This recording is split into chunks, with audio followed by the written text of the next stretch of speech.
Whoop. We are in this bitch once again. You know what I'm saying? Dang, people already beat me here. Drink Green, Beacon, what's happening? It's obvious they have something to do with it. Good luck with your channel. Beacon,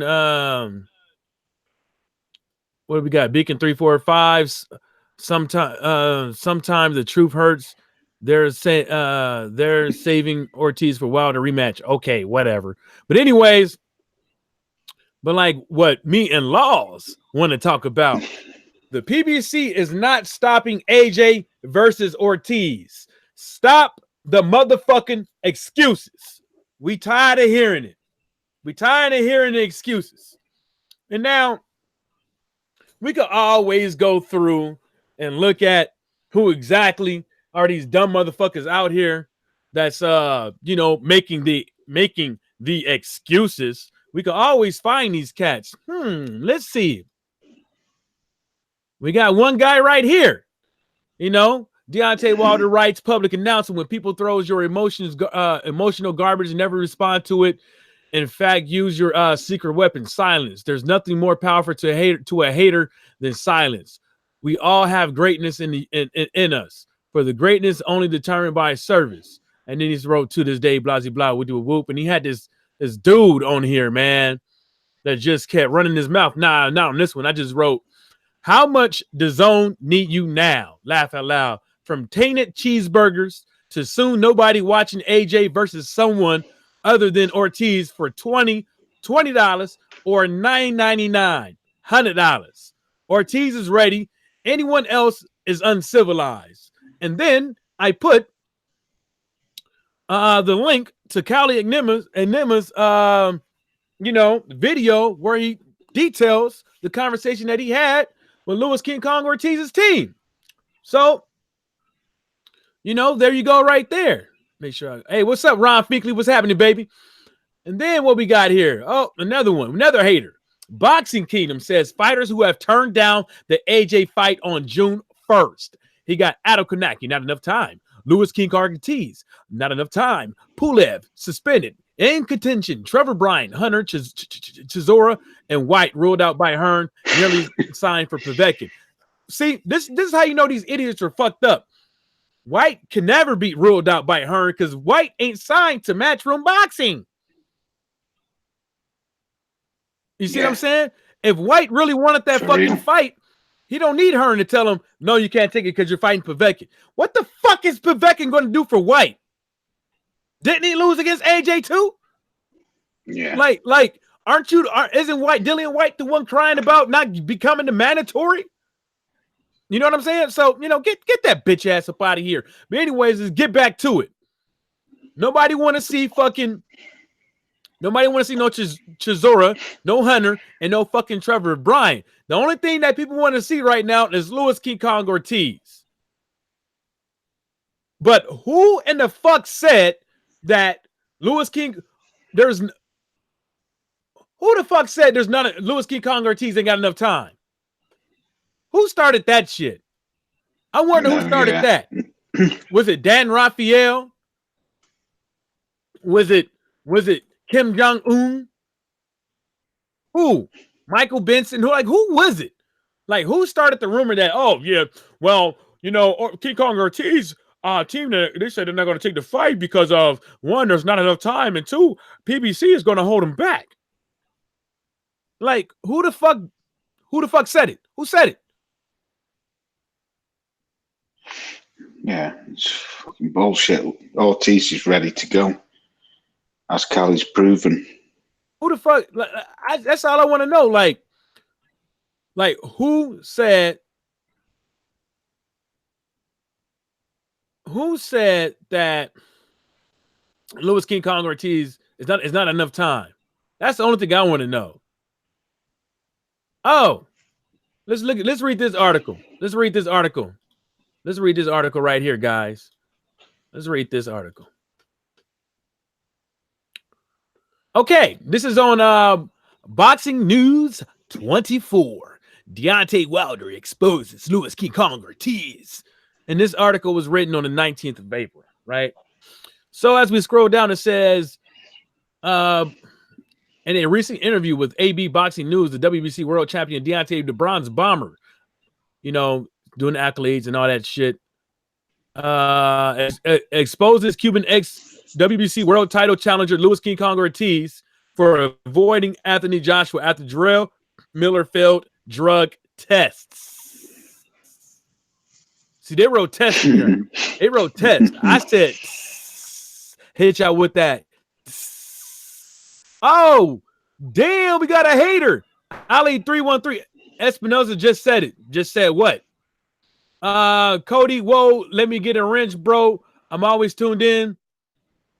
And then Cody Woe didn't get a wrench, and then Cody Woe got a wrench, like slapped upside the head, like, pow! Got that swift. On June 1st, American heavyweight challenger Jarrell Baby Miller was supposed to be challenging United Kingdom's world, blah, blah, blah, blah, blah, blah, blah, and what seems as the Britain's American debut at Madison Square Garden Arena in New York. But earlier this week, the American tested positive for a substance known as GW501516 and some HGH, often referred to as whatever. This is known. Get to the fucking point. So let's fast forward a little bit. So then it says, so now Anthony Joshua promoter Edward Hearn of Matchroom Boxing has been whatever with other promoter. God damn it, it moved on my ass. Goddamn fucker moved. Let me find out where it says that he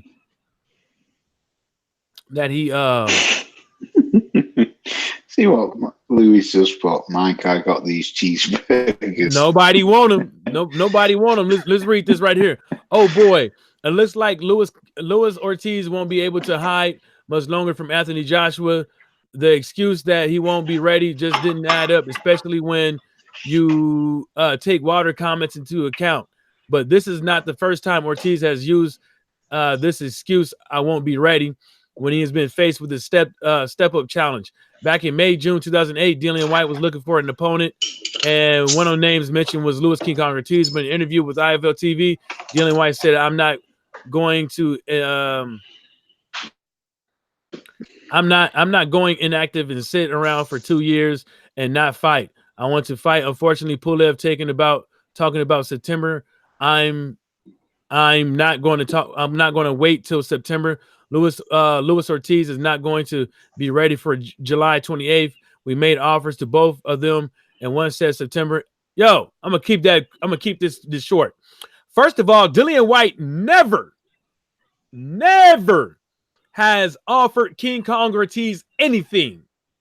King Kong Ortiz's team said release the contract, release the offer. And then what did Dillian White's team do? Silence. Yes. Silence. So this ain't what is it? I don't understand, where are these cats getting their information from? You know what I'm saying? They always pulling out this dumbass shit. I don't understand it. Where is it at? Where is it? Let me see. Just quickly, Mike, once you look for that, I remember that interview what Dillian White did, and then when Ortiz came out with an interview saying, "Yeah, get me on the undercard. I'll fight you for peanuts." He was willing to drop off the undercard, the Wilder undercard, and he said, "I'll come to the O2 and I'll fight you for peanuts." And a couple of days later, Eddie Hearn came out and said that Ortiz was pricing himself out. That's what they were using as an excuse. Yeah, but look right here. Look right here on my page. It says King Kong Boxing. Louis Ortiz, Dillian White releases $2 million contract. That's what they want. It says Dillian White release $2 million contract. Release it. Don't keep on holding on to it. Don't say that you offered somebody something when you didn't. Now let's get back to this article. So that's one lie right there already.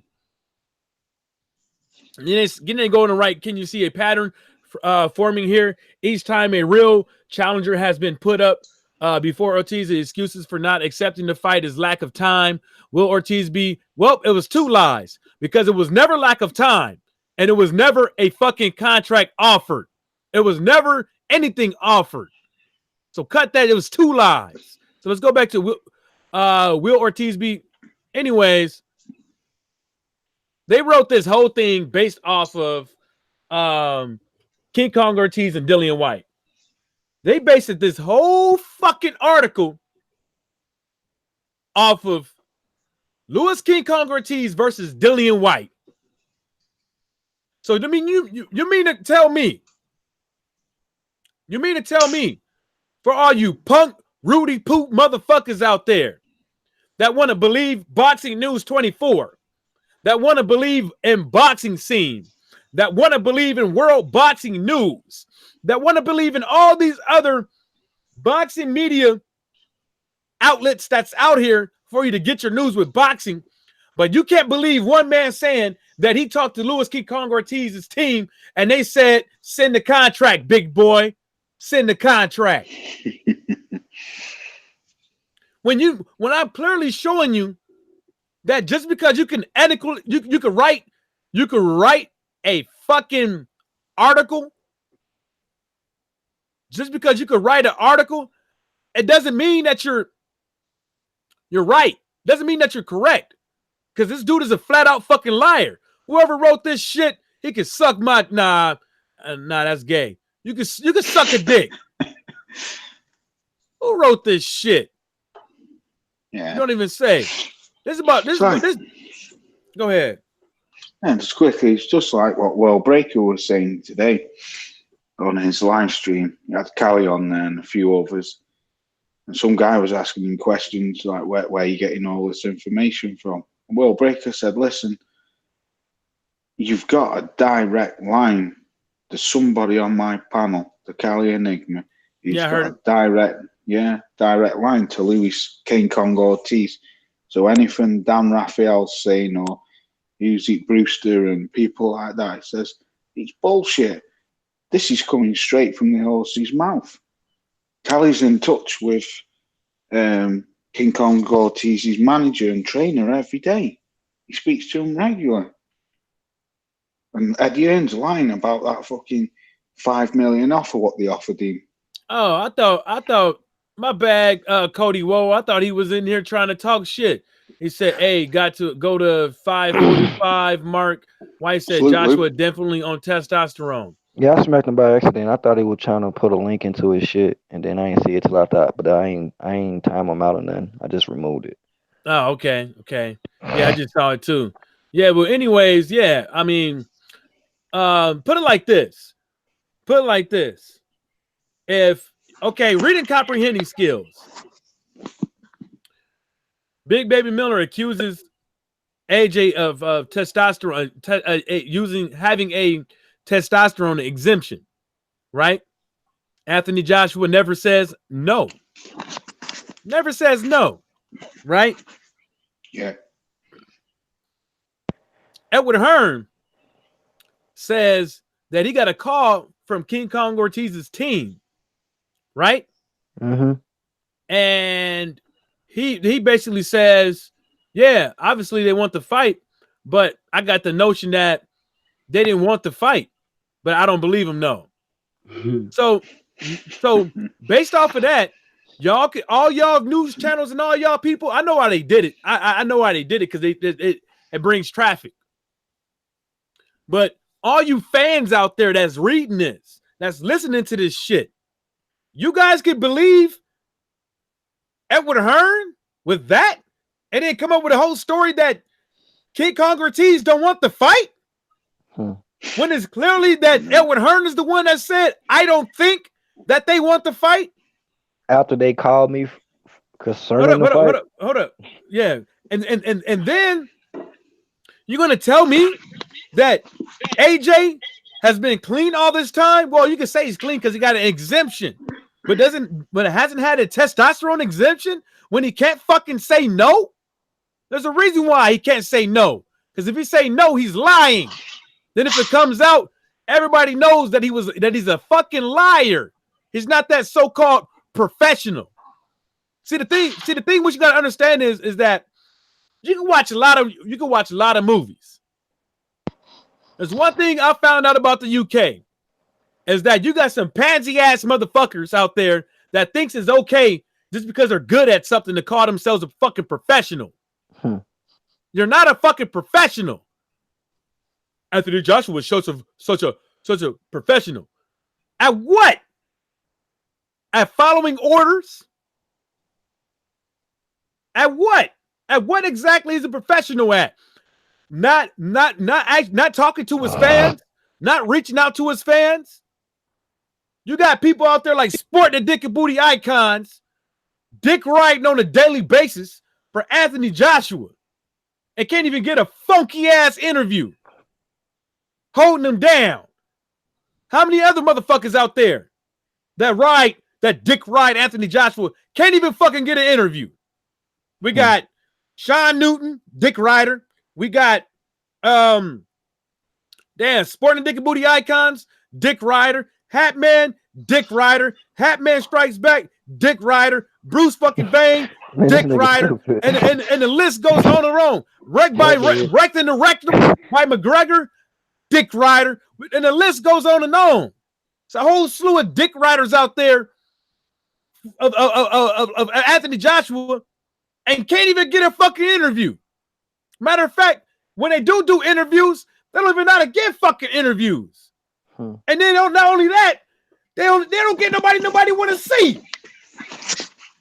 The motherfucker got a regular job at Home Depot. No offense to having a regular job, but he ain't nobody. He never be nobody. Joe 56984 said AJ had low T. Laugh my life. Yeah, he probably do. He probably do got less testosterone. He probably do got that. Fucking body, man. And that's the thing that people gotta understand is like, look what I'm writing. We got this dick writer by Boxing Century. He's like, this and the third. So stating a past drug cheat is still using PEDs. In the same video, he said White was still on PEDs, destroying any credibility of the statement. White does Vita 365 random testing. Also accused Joshua of using PEDs. But yeah, he knows what he's talking about. Like, why the fuck he even said that? Because like I said, man, you are a straight up hater. White popped before. Now we have Miller popping. And now you're popping your gums, hating. Just say, yeah, you was right at Bronze Bomber and keep it pushing. Ali 313 said Ortiz should take the fight short notice or not. He better get the bag. I mean, put it like this, Ali 313.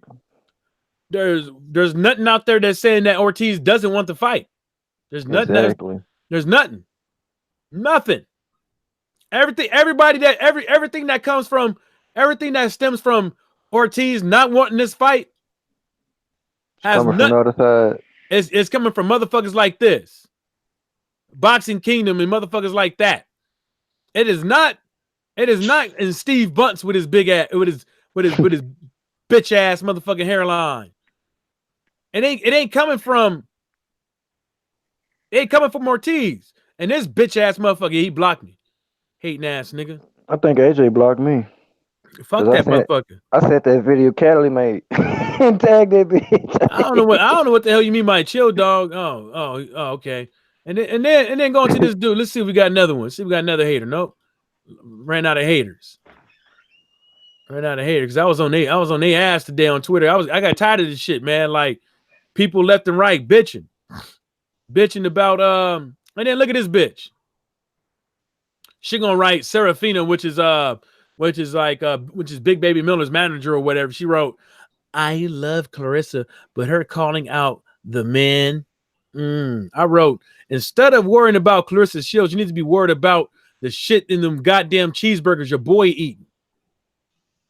That's what you need to be worried about. So since you over there worried about Clarissa Shields, worried about what was in those goddamn cheeseburgers. Worried about where Big Baby Miller, where you get them from? Go to Big Baby Miller, like, nigga, where you get them hamburgers from? Where'd you get them from? I got them from, he gave it to me. He gave them to me. Yeah. Man, Big Baby, man. Hey, you heard about him supposedly popping for HGH? Yeah, everybody heard that already. You late. That man he was trying to kill AJ. He was literally trying to murder AJ. There's no reason for him to take that shit. Like literally, there is no reason for Big Baby Miller to take HGH. Somebody told him that they can get him stronger and all this shit, and they won't show up, and this stupid ass believe Nobody told him that shit. Nobody told him that shit. Everybody know you take HGH, you're gonna pop. That's why I think something's kind of fishy, man. Because two different types of things, and then one of them is HGH. HGH is like, bro, that's stupid. It's like smoking marijuana. That's gonna be in your system for sure, and it's gonna pop up. No, it's not like that, but it's far worse than that because I know that, but I'm just saying, you know how marijuana, it's hard to get it out your system, but you know it's in your system. Nah, it's not really. It's not? Well, shit. Well, not for me, really. I don't got fat cells, but if you got fat cells, they nah, I don't even go by that. Like, go Google it. It don't stay in your system a long time. Those little papers, but nigga. Go look at it. I smoked the blood one time. I piss hot, but they don't violate you scrap the dope, but they allow your levels to drop. So as long as every time you take that piss test and your level drop, we're gonna get within my shit for about 2 months. Yeah, it depends on how you do your how you. It just depends. Yeah, the test. Ali 313 said, well, AJ said, okay, Breakfast Club. If he can't fight Wilder, he want Ortiz, so he better send Ortiz a contract and keep that same energy. L-File player said, yep, HGH stays short term. It don't matter if it stays short term because it's how they test. It's how they test. And then you got to think about it though, the frequency of him getting piss tested. Mm-hmm. That's another thing because he ain't waiting a couple days. I mean, he could get piss tested 2 days out of a week, 4 days out of a week. Blue he can get pissed the whole 7 days. You know what I'm saying? That nigga had got pissed twice in 1 day. Right after they announced that shit, and his second and third piss. We don't know. We don't know that. I feel you. Yeah, we don't know that. You gotta actually see the sheets. Yeah. And they'll pull them up. There's actual numbers. There's actual a thing you got to sign off on, and it got the date and stuff like that, and you sign off of the things that you've been taking and stuff like that legally or whatever the case may be with your prescriptions.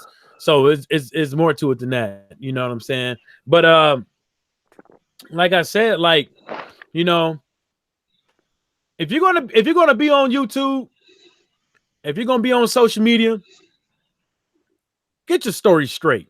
Don't be coming on here, you know, pulling shit up out of your ass, saying that, you know, this guy is ducking this person because of this, but ain't nothing substantiated. Ain't nothing proven to be factual.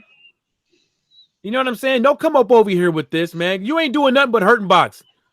You ain't doing nothing but calling another man a liar. That's what you're doing. You're calling Cali and them a liar, whether or not you like it or not. And then not only that, you call him a liar, you putting words in another man's mouth, saying that 7 weeks is not long enough, or saying that the PBC is trying to hold him back. Like, come on, man. Like, how silly can you be?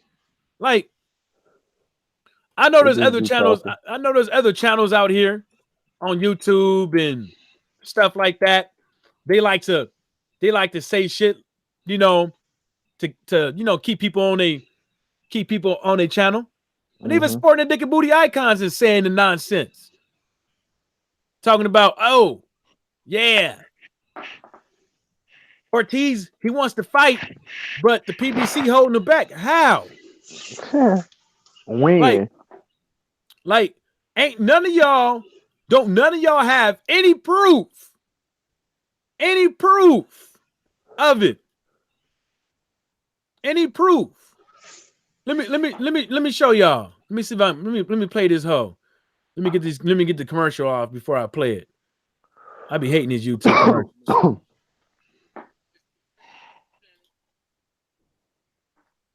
Look. What the? Listen to this. Maybe it's PBC. You fanboys need to stand up and say, what the hell is going on? Anyway, I'll link in the description. Go give it a read. Come to your own thoughts.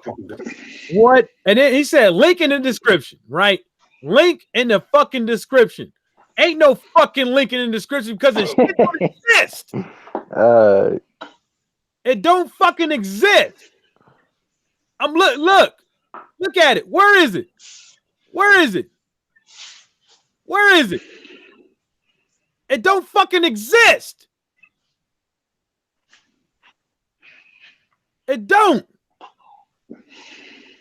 Get the fuck out of here. I don't listen to it again so y'all know that I ain't fucking with your ears. Maybe it's PBC. You fanboys. But again, looking back on it, maybe it wasn't Luis Ortiz. Maybe it was PBC.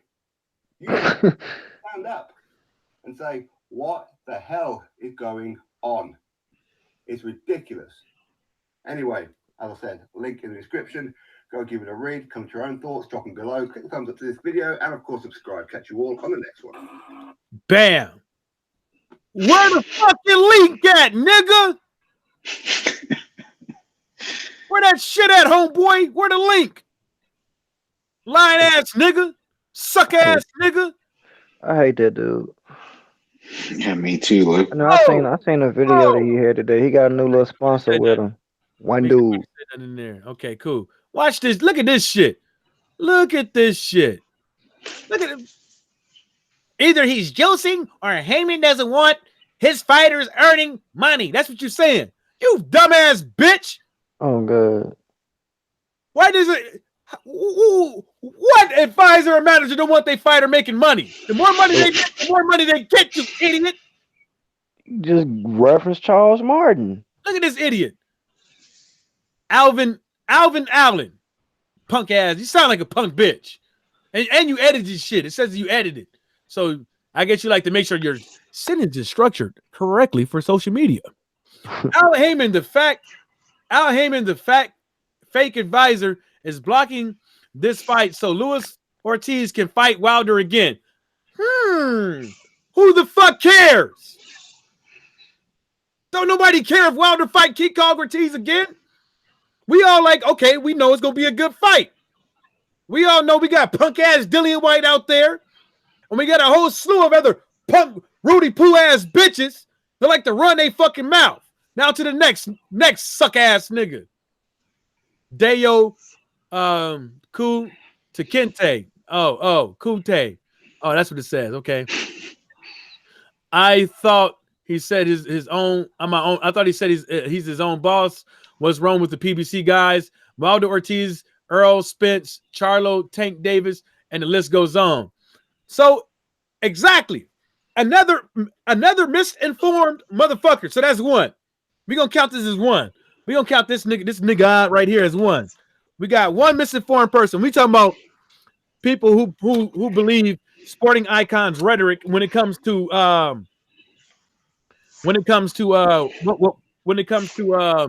him saying that the PBC might be blocking something, right?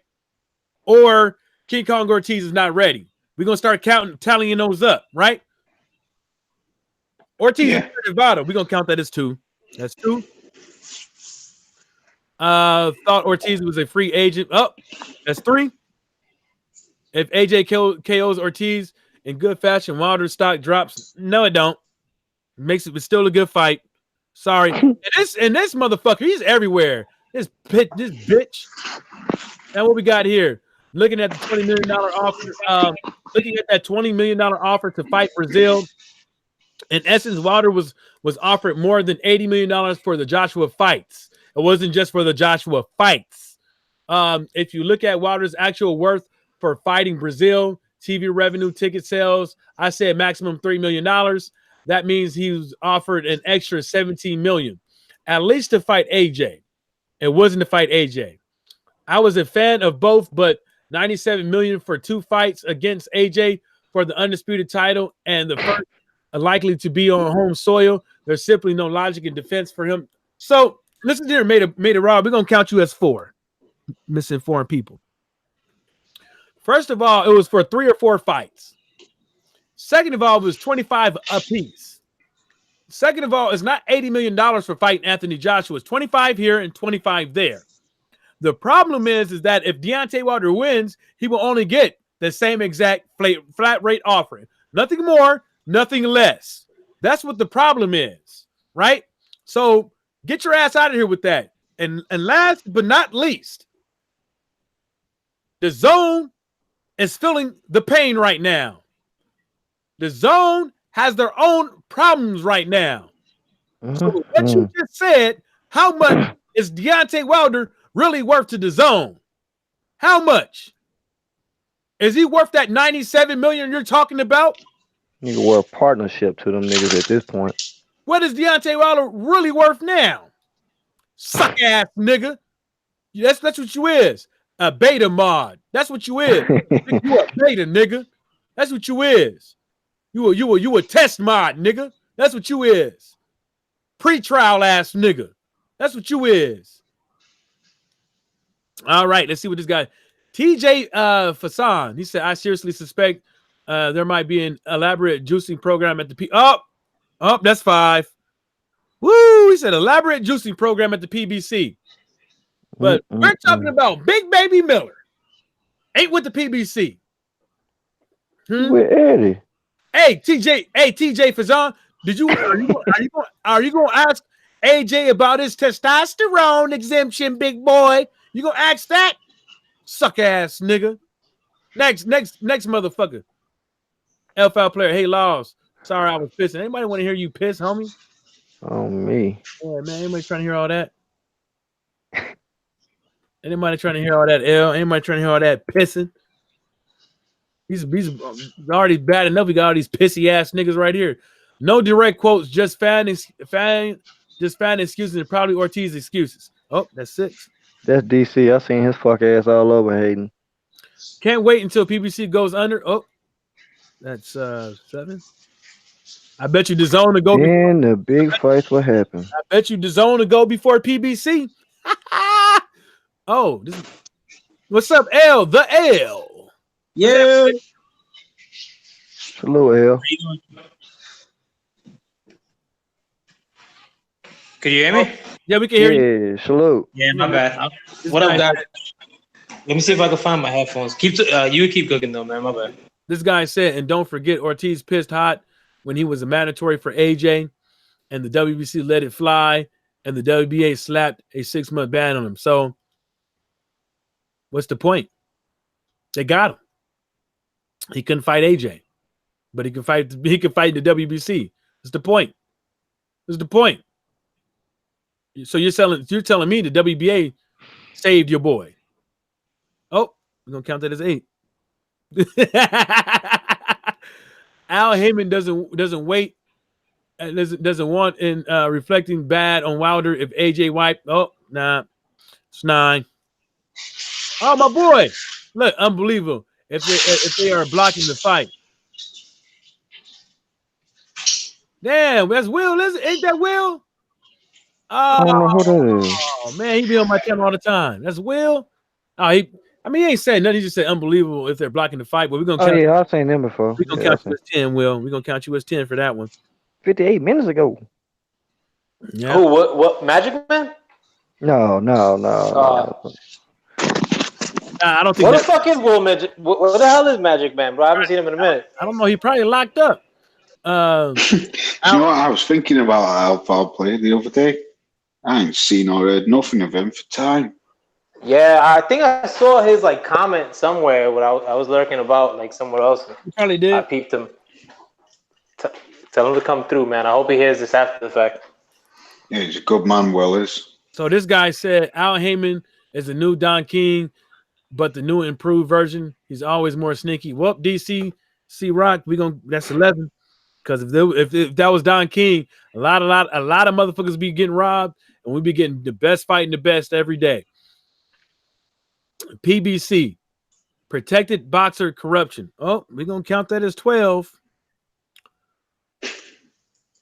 Ortiz not even signed with a TV network. What the fuck?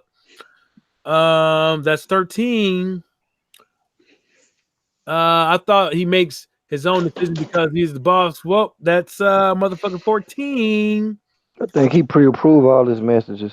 Somehow it'll be Hearn and AJ's fault, though, according to the Green Day fans. Well, Green Day fans ain't got nothing to do with this, but guess what? That's 15. Because what we do up over here on our side, we don't use faulty reasonings. We're gonna actually tell you why it would be Hearn's fault or why it would be AJ's fault. We won't say, oh, the WBC was protecting Deontay Wilder from Dillian White. We're not going to say, oh, we're not going to say that without telling you why do we think that. For real. That's what you guys do. Like, why would the WBC care? They don't. The dude just fought fucking Tyson Fury, who was far superior than your little man Dillian White. So did I count this nigga? Yeah, 15, bitch ass. Okay. Miller's B sample came back positive. Oh, check this out. Another misinformed person. Straight off the motherfucking lip. First of all, it wasn't the B sample. It wasn't the B sample, baby. Mike, is that the message you just read in the chat? Yeah, he said Miller's B sample came back positive for the same drug, from the same drug, fight officially off. It wasn't this B sample, baby. And guess what?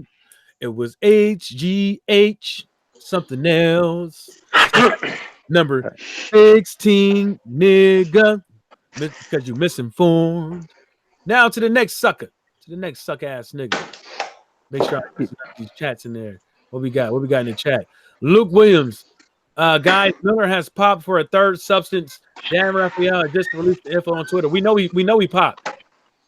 We know he already popped. And fuck Dan Raphael. When I check him out though, let's see what Dan Raphael said. Let's see. You know what, Luke Williams? We're about to see if you know what you're talking about, my brother. We're gonna go check. We're gonna do some investigating. I'm taking Scooby. Okay. Scooby. Listen, this man got all this. Man, bro, listen, I don't think he that dumb. No, I was just saying hi. That'll make me think maybe he was set up. Because it ain't no way that man got all that dope in his body trying to go fight this man. He ain't ducking that money. Now, if he got a third supplement, I think he has. I don't know. Three, no, man. That ain't nobody that dumb. I don't know, mate. In the last 25 minutes. I need to look into it more, but me personally, I at this moment in time, I think he's been juiced up to the gills. I don't think he. I'm took his ass out to lunch after that damn meeting. I'm gonna tell you this, Laws, man. This dude knew how the testing was gonna be. He knew. He knew there was no getting away with taking HGH. He knew there was. He knew now where there wasn't. So, let's read what Dan Raphael got to say as far as 7:01 p.m. and it's 7:10 right here. So yeah, 25 minutes, something like that ago. Whatever. Actually, 10 minutes ago. Because this article I'm reading, he says heavyweight contender Jarrell Big Baby Miller, who was already denied a boxing license earlier this week in New York for a world title, against positive test for a banned substance, has failed a second and third test for other banned substance sources with knowledge of the test results, told ESPN News. The results from a blood sample collected from Miller by the voluntary whatever on March 31st came to light on Friday and were positive for HGA. And now they got hit for something else. So now they got a third hit. But the whole thing about it is that how come people could believe Dan Raphael and can't believe Kali and Nima?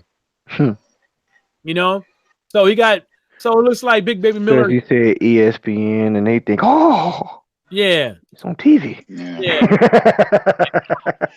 Yeah. Good point, Lou. Oh, good. It's on TV. I should believe it. Thing is, though, Lou, just reverting back to what you said before, brother.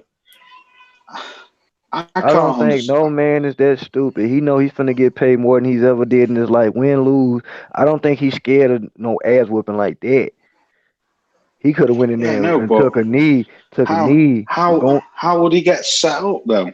but I'm just saying. Listen, what I'm saying is, you go in there, you still getting paid. When You pop Yep.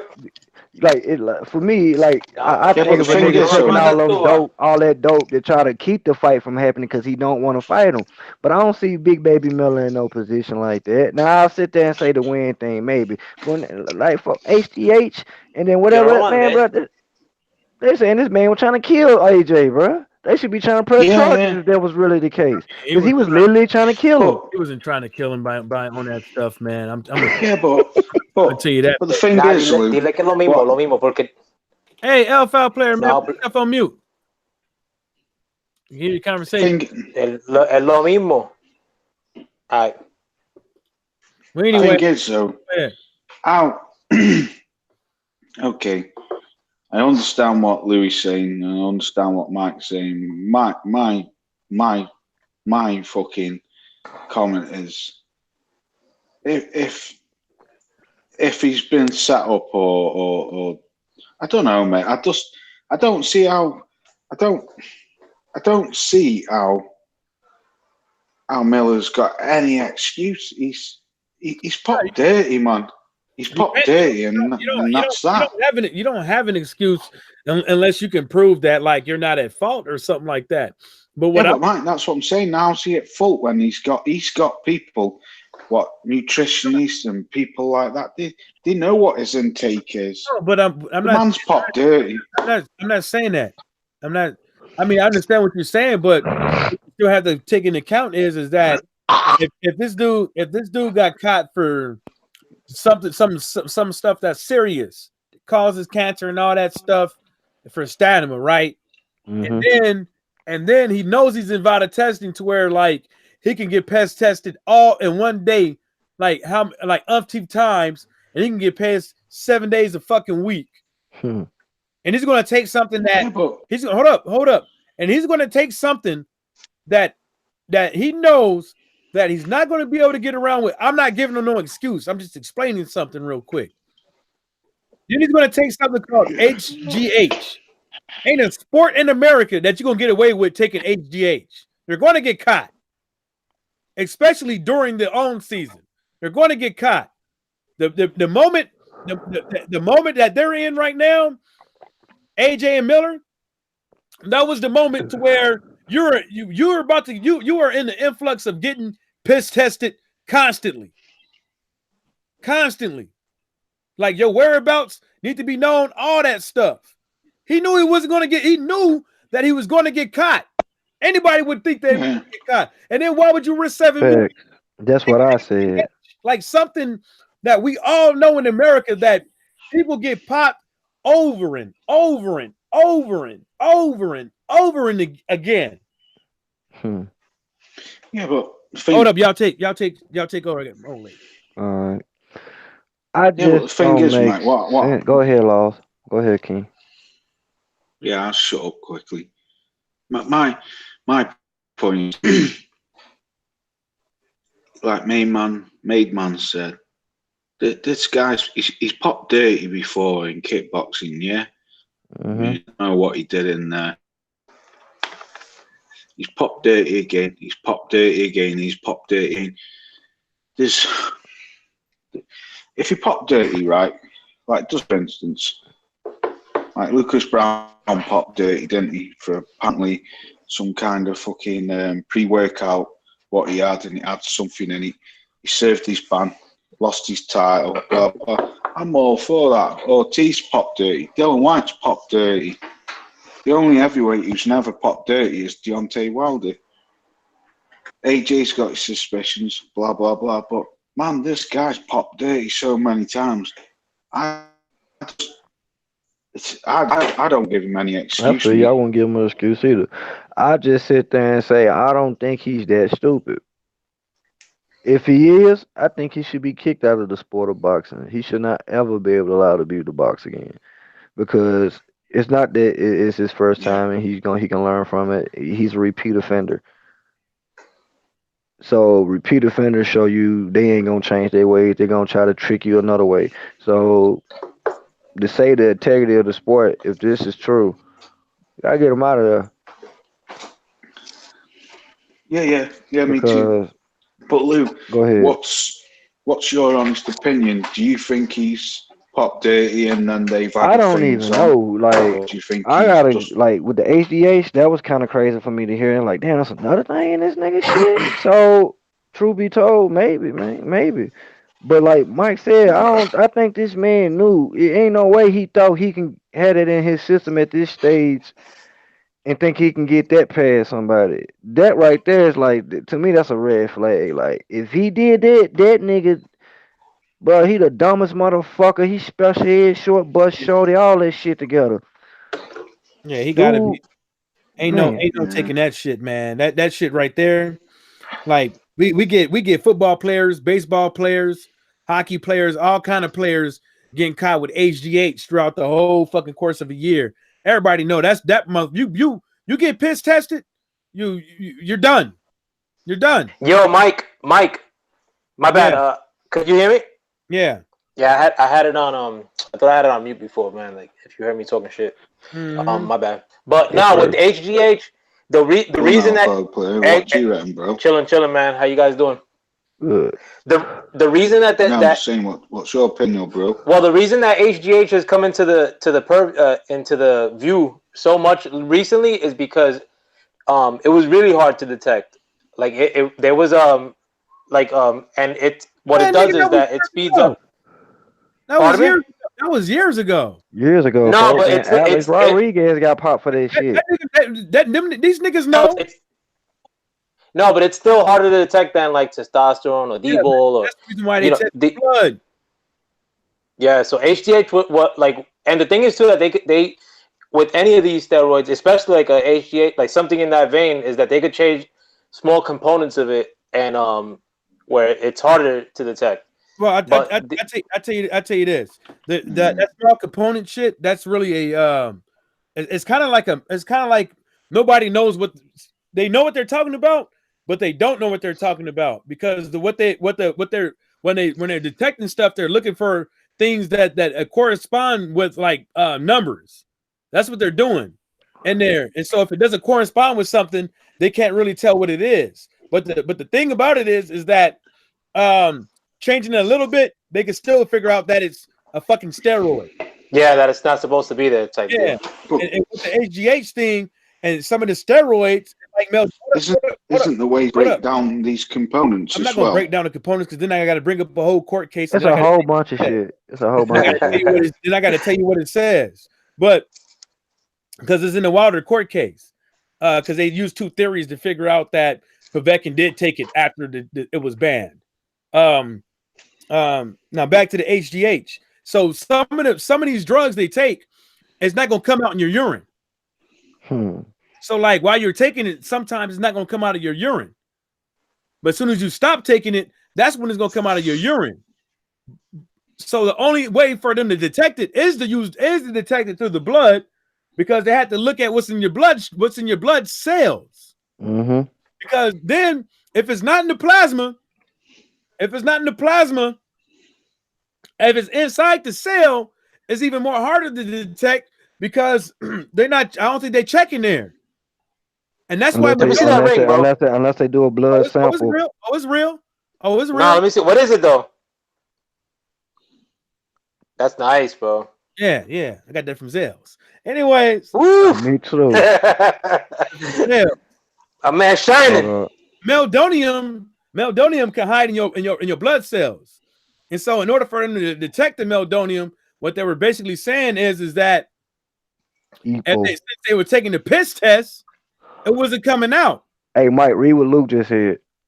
But I'm gonna get to it. But then when you stop taking the meldonium, you start to piss it out because your body ain't trying to hoard it. Your body is going. Hey, Mike. He up? didn't get hit Mike, with a quick- PED. That's a masking agent. No. Quick No. question though. Like, I'm talking about now what he just said. Him talking about the third one. He said it was increasing his red blood cell production. That's a masking agent. No, that's not a mask. That's not a masking agent. A masking agent will be What something it- like high You blood just pressure go ahead. medication. Go ahead. A high Yeah. blood pressure medication. Let me What look he's it up. basically doing is trying to increase endurance. No, he just said it's called EPO. Where he just the third It thing. still increases endurance. More red blood cells equals more oxygen. third thing, he got bagged for 3 things. That's what they're saying. God damn, bro. Nah, cause my brother-in-law was here, like fucking so I wasn't on that much, man, until I just started speaking hearing your stream. But he got bagged for 3 things. So one besides the HGH. That's what they're saying, but we don't know. We It's don't a know. homo. Yeah. Ain't none of this. Ain't none of this stuff. Yeah, but I mean, like, This one ain't what you call that shit? Ain't official yet. I believe. nah, but you know what, too, Mike and panel, fucking I wouldn't be surprised Right, if they folks. try You to was right run. when it's not a masking agent. It's exactly what you just said it was. Yeah, didn't even Yeah, know. I wouldn't be Exactly what it surprised if Big Baby retains his O, and they try to run it out with him again, bro. Like fucking with Matchroom, man. Because like I mean, is he a They can't take his off. They can't take his off. I mean, put it like this. No, if he were to retain it, like if he were to fight like 2 other guys and then fucking like 2 bums, I mean, but keep that O. I mean, but how mad can you? I mean, I understand how mad he could be but it's still salvageable. It's still salvageable. Fight fucking King Kong Ortiz, and you'll probably have way more people watching than what and then you might get some niggas that respect you after this fight. No, yeah, and that's a pay and that's a pay-per-view worthy event. Or like if it's not like pay-per-view worthy, it's damn near. It's better than Wilder Brazil if AJ were to fight fucking. It's better than Ortiz. AJ Miller. Ortiz, of course, bro. Me fighting fucking AJ is better than AJ Miller, bro. AJ sucks, bro. Like fucking, Kalnaki's better than fucking Miller, bro. Like fucking, I've been saying like that Miller fight was ass, bro. I hated like hearing people saying that the stamina was gonna wear him down. Miller sucks, bro. Miller's trash. Y'all remember what I told y'all? I keep trying to tell y'all. When somebody pops like Povetkin popping from Meldonium, that's the only thing they found. I keep trying to tell y'all, like, you don't take steroids and you don't take a PED by itself. They're usually in a stack. They're usually in a cocktail. They're usually in a cocktail. And the reason why they're in a cocktail is that you get the speed, endurance, and the strength, and the reduction of muscle loss. That's the reason why they take them in a stack, called stacks. But you could say stack, you could take a combination or whatever you want to call it. But if somebody gets, like, when you hear about a person getting caught with steroids, that's if they ain't found nothing else, they hit them well.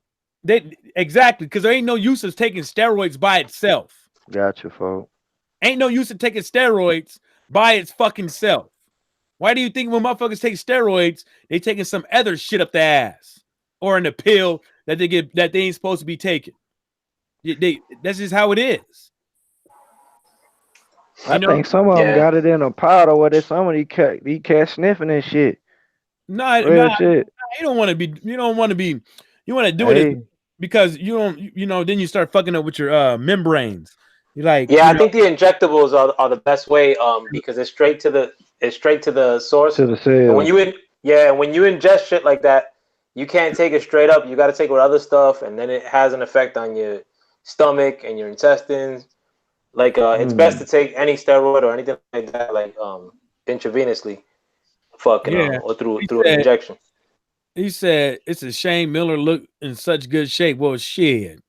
I mean, when you're on a cocktail of banned substances, you better look in shape. Shit. But like I said, like taking this shit, man. All this shit coming out just letting you know that if it's true. I know the HGA is true. That fight ain't happening. I'm still trying to figure out It must have been a synthetic. It's well, popping for the EPO.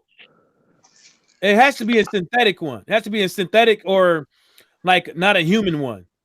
Why you say that? Because they checked for the amounts and it was high, and they just said, "Hey, because your body naturally Produces it from the kidneys. Natural hormone. I don't know what it's produced from, but no, it said it comes from the kidney, but the drug it enhances it and basically makes it better, and basically you can control the level, and like it said, and it gives you the example what it's used for, and it's what it's by athletes. You know what I'm saying? Rogue athletes. That's what I'm saying. It's like they check for the levels, and then it was high. Figure out if it's synthetic or whatever the case may be. And I'm pretty sure you naturally, no, I'm talking to Luke. You naturally produce it, but the level that he had, it's no way that your body would be able to ever to produce the level that he had if that's the case allegedly. But I know he's saying the only way EPO gets into your system is by injection. No, your kidneys produce it. I just got to read it. When I looked at, hold on, let me look it up. I think what he's saying is like the only way to ingest it.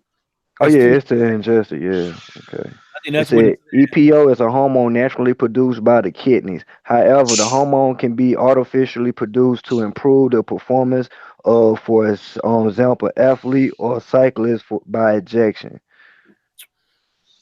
So he was getting shot in the ass. Nah, he just probably put it.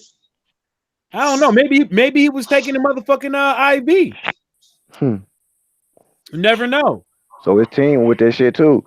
Nah, you know, I can give my own self a fucking IV. Man, I wouldn't recommend it. What you mean wouldn't recommend it? You get drunk in Iraq and then fucking gotta go out a whole day of fucking walking around in the heat. Yeah, you're gonna give yourself an IV. I feel you. You got different circumstances. I've never been through this, so like me, I'll fucking shit up. You be in your wreck like, come on, come on, baby. Get in. Blue. Shit, you get hydrate.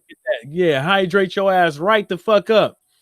Have your ass pissing like a motherfucker too. Mm-hmm. Yeah, man. But if that's what he got caught for, man. You know, most likely it was synthetic, and that's how they caught him. Huge levels. Oh, it's synthetic. That's how they got him.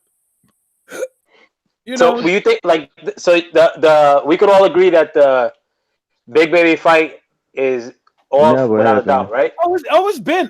To me, it's been off. But the thing, because I think New York canceled his boxing license too. Yeah, they did. I'm gonna wait until they come out and say that. Yeah, you know, because if this thing could only be injectable, there's no going around it. Yeah, there's no going around it. Like for it to work. Now that's not saying like you can't ingest it orally or something like that, and you still pop for it. But I'm saying for it to work. Hey, Luke said this shit. The only way you can put that shit in your system is by injection. I don't care what he said. It says it on the internet too. It says by injection. I'm not saying that. I've said for it to pop up. I said for it to pop up. I didn't say for it to work. I'm trying to look it up. Can you take it? Like for it to be detected. End of the day, he's a drugs cheating. You can take this dick early. Only thing I'm saying is that for him to pop, there's a difference between you taking something early and it working, and then you taking some orally and it not working. What I'm saying is he probably fucking.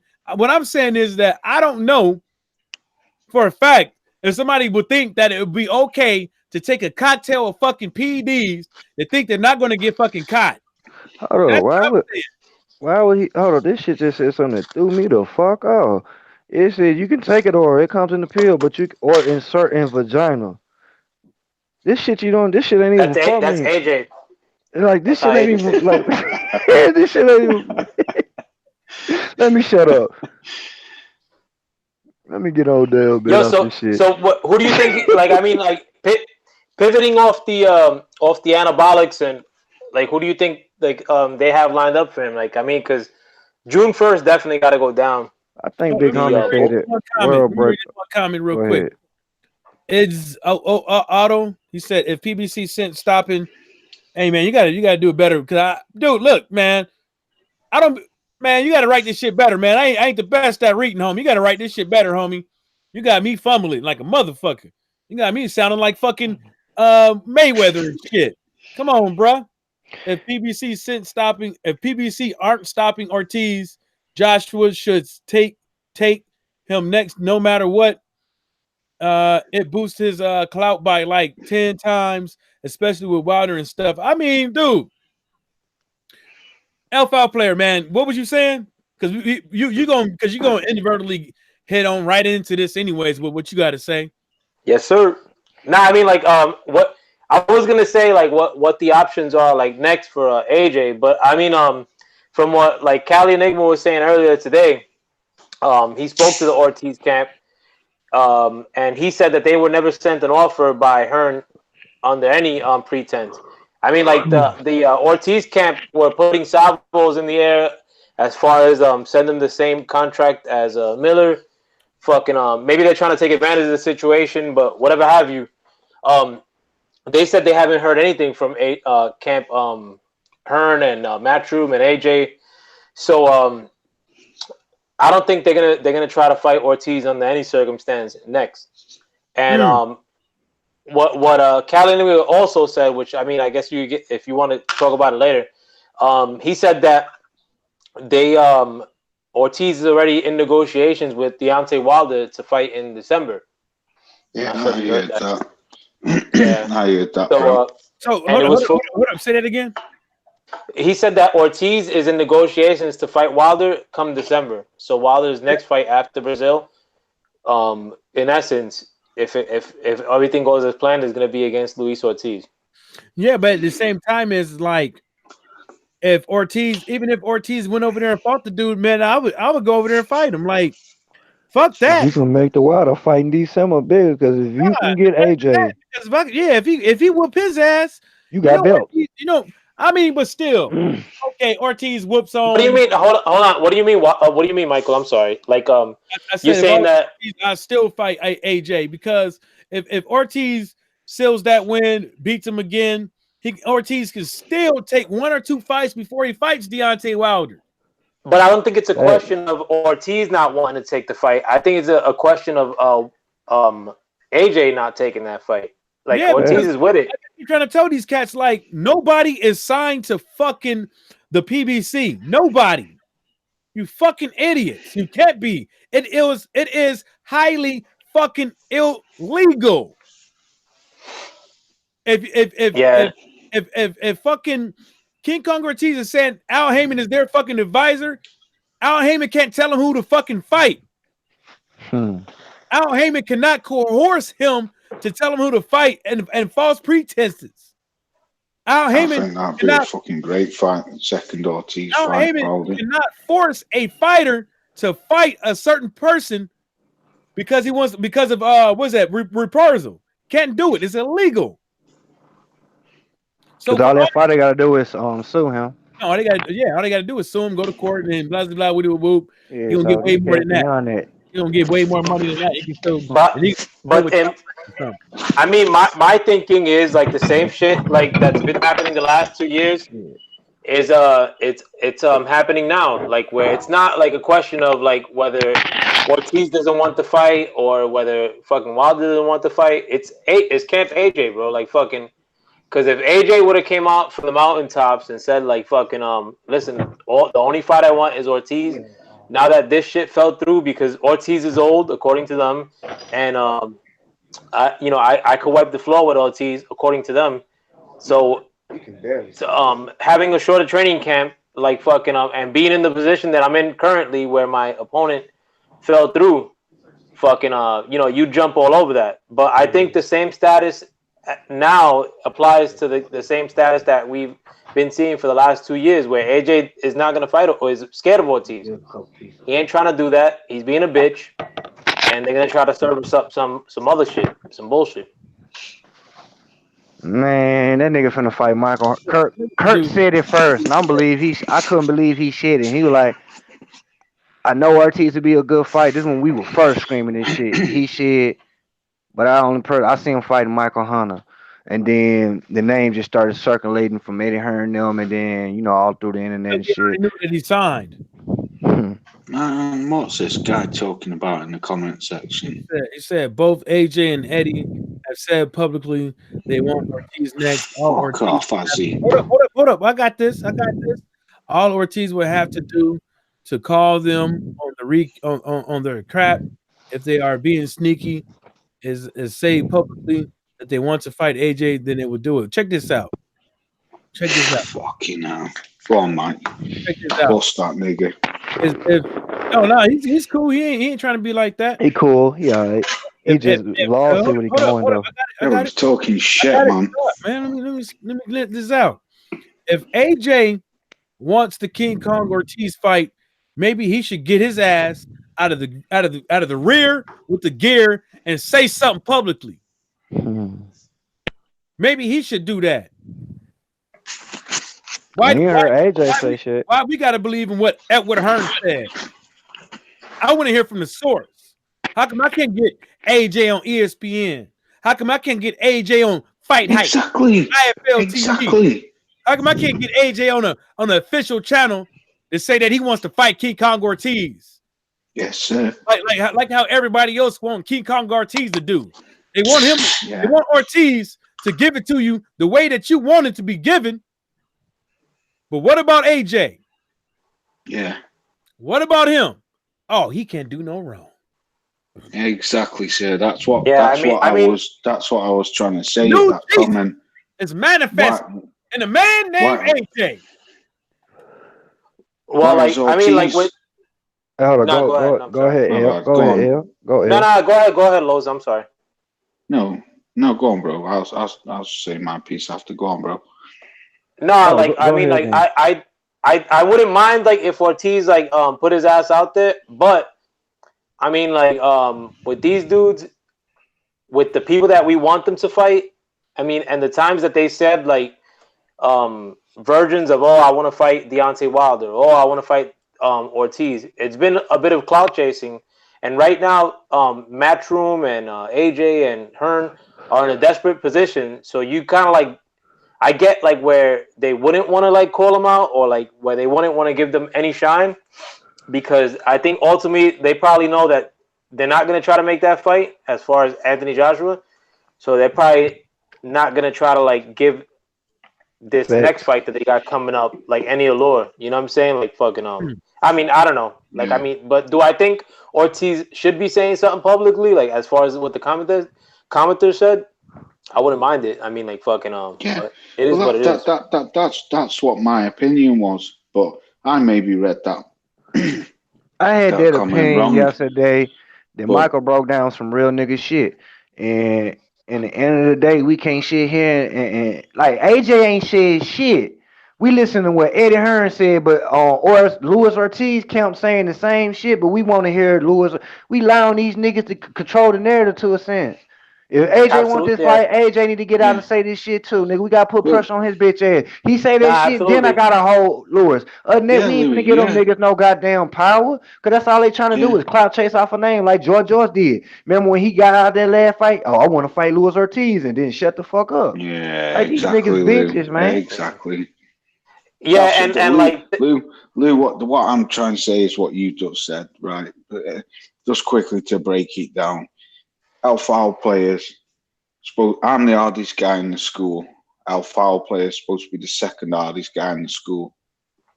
Everyone's saying, I can beat our foul player. Why am I not saying to everyone in the school, our foul player, let's me and you have a fight? I'm the toughest man in the school. You're the second man and the toughest man in the school. Ain't down to Luis Ortiz to come out and say, let's do this, let's do that. AJ's the fucking champ. He's got the belts. He should be calling Luis Ortiz out, smoking him out of every corner he can.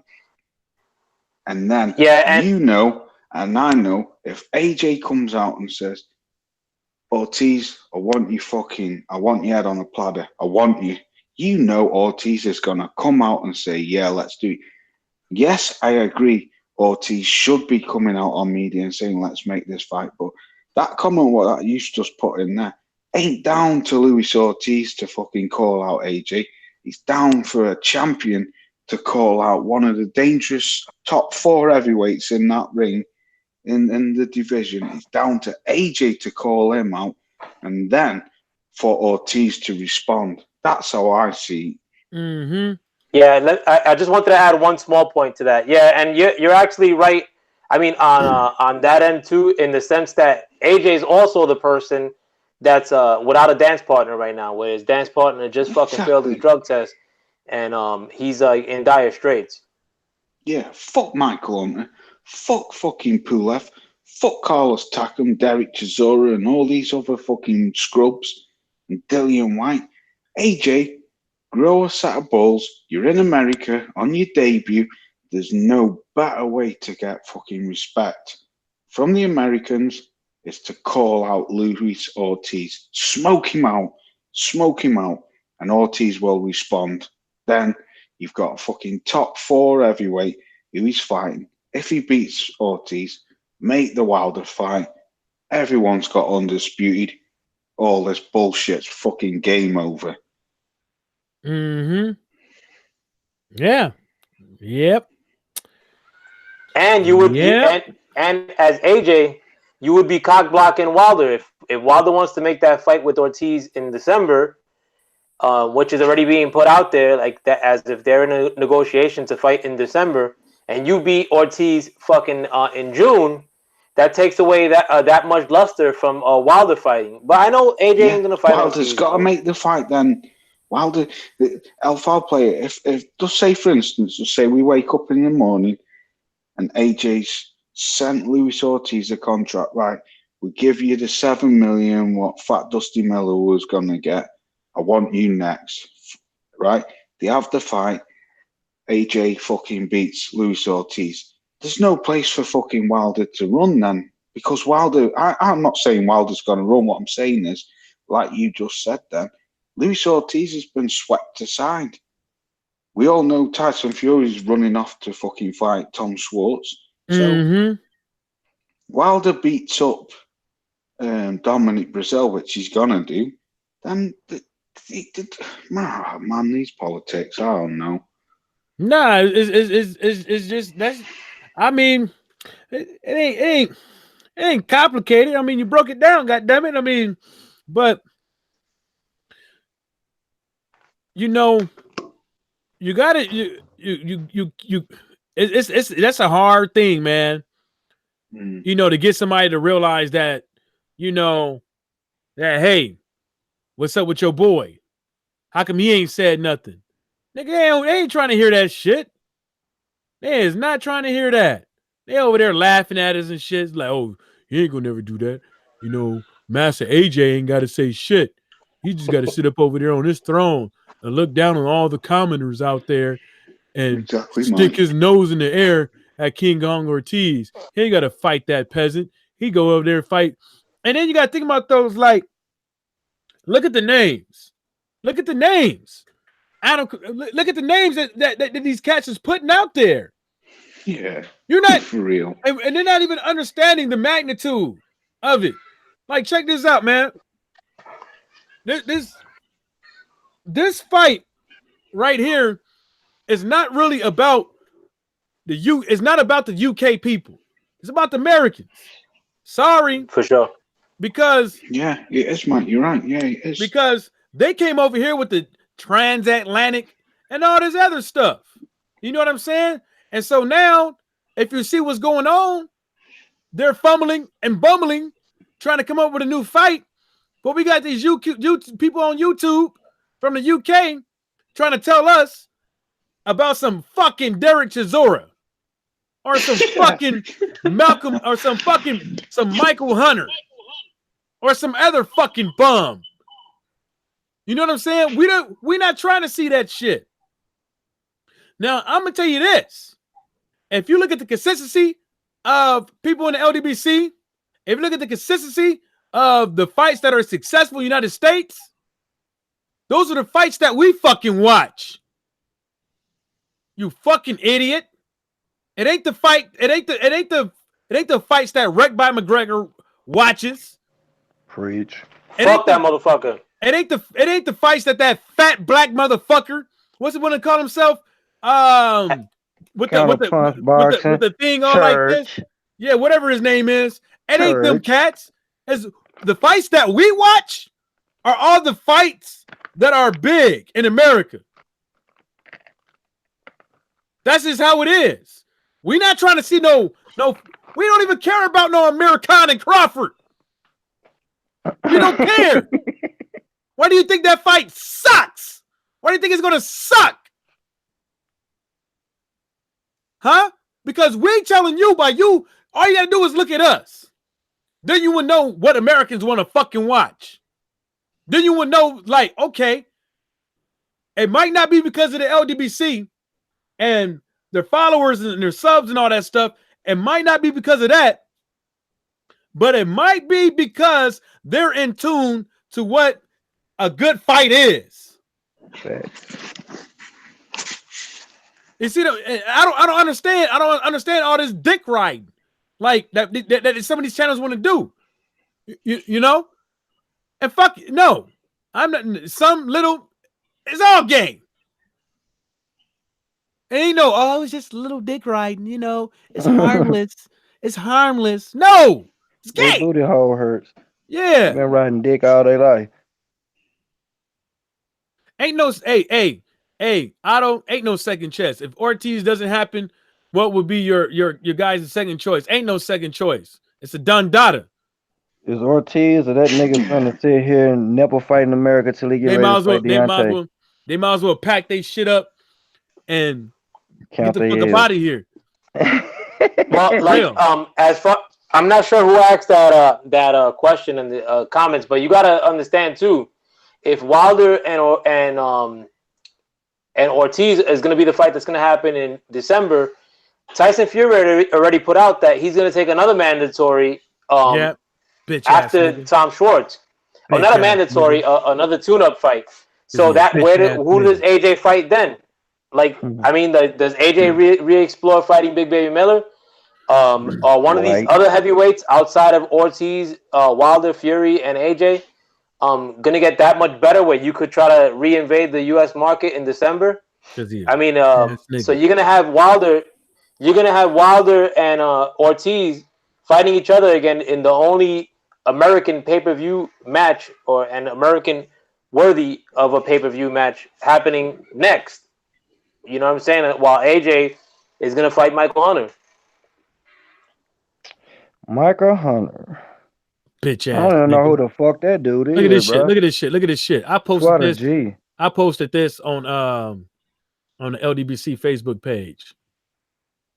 Leonard Ellerby retweeted and commented and said, keep doing you and knocking these cats out and getting that paper. All roads come through the Bronze Bomber.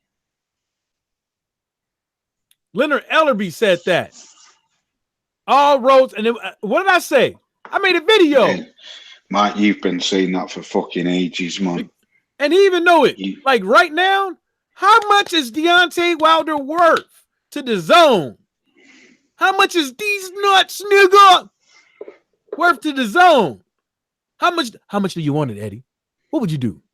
What would you do, Eddie? Would you do desperate things, Eddie? What would you do to get me over to the zone? I just want to know.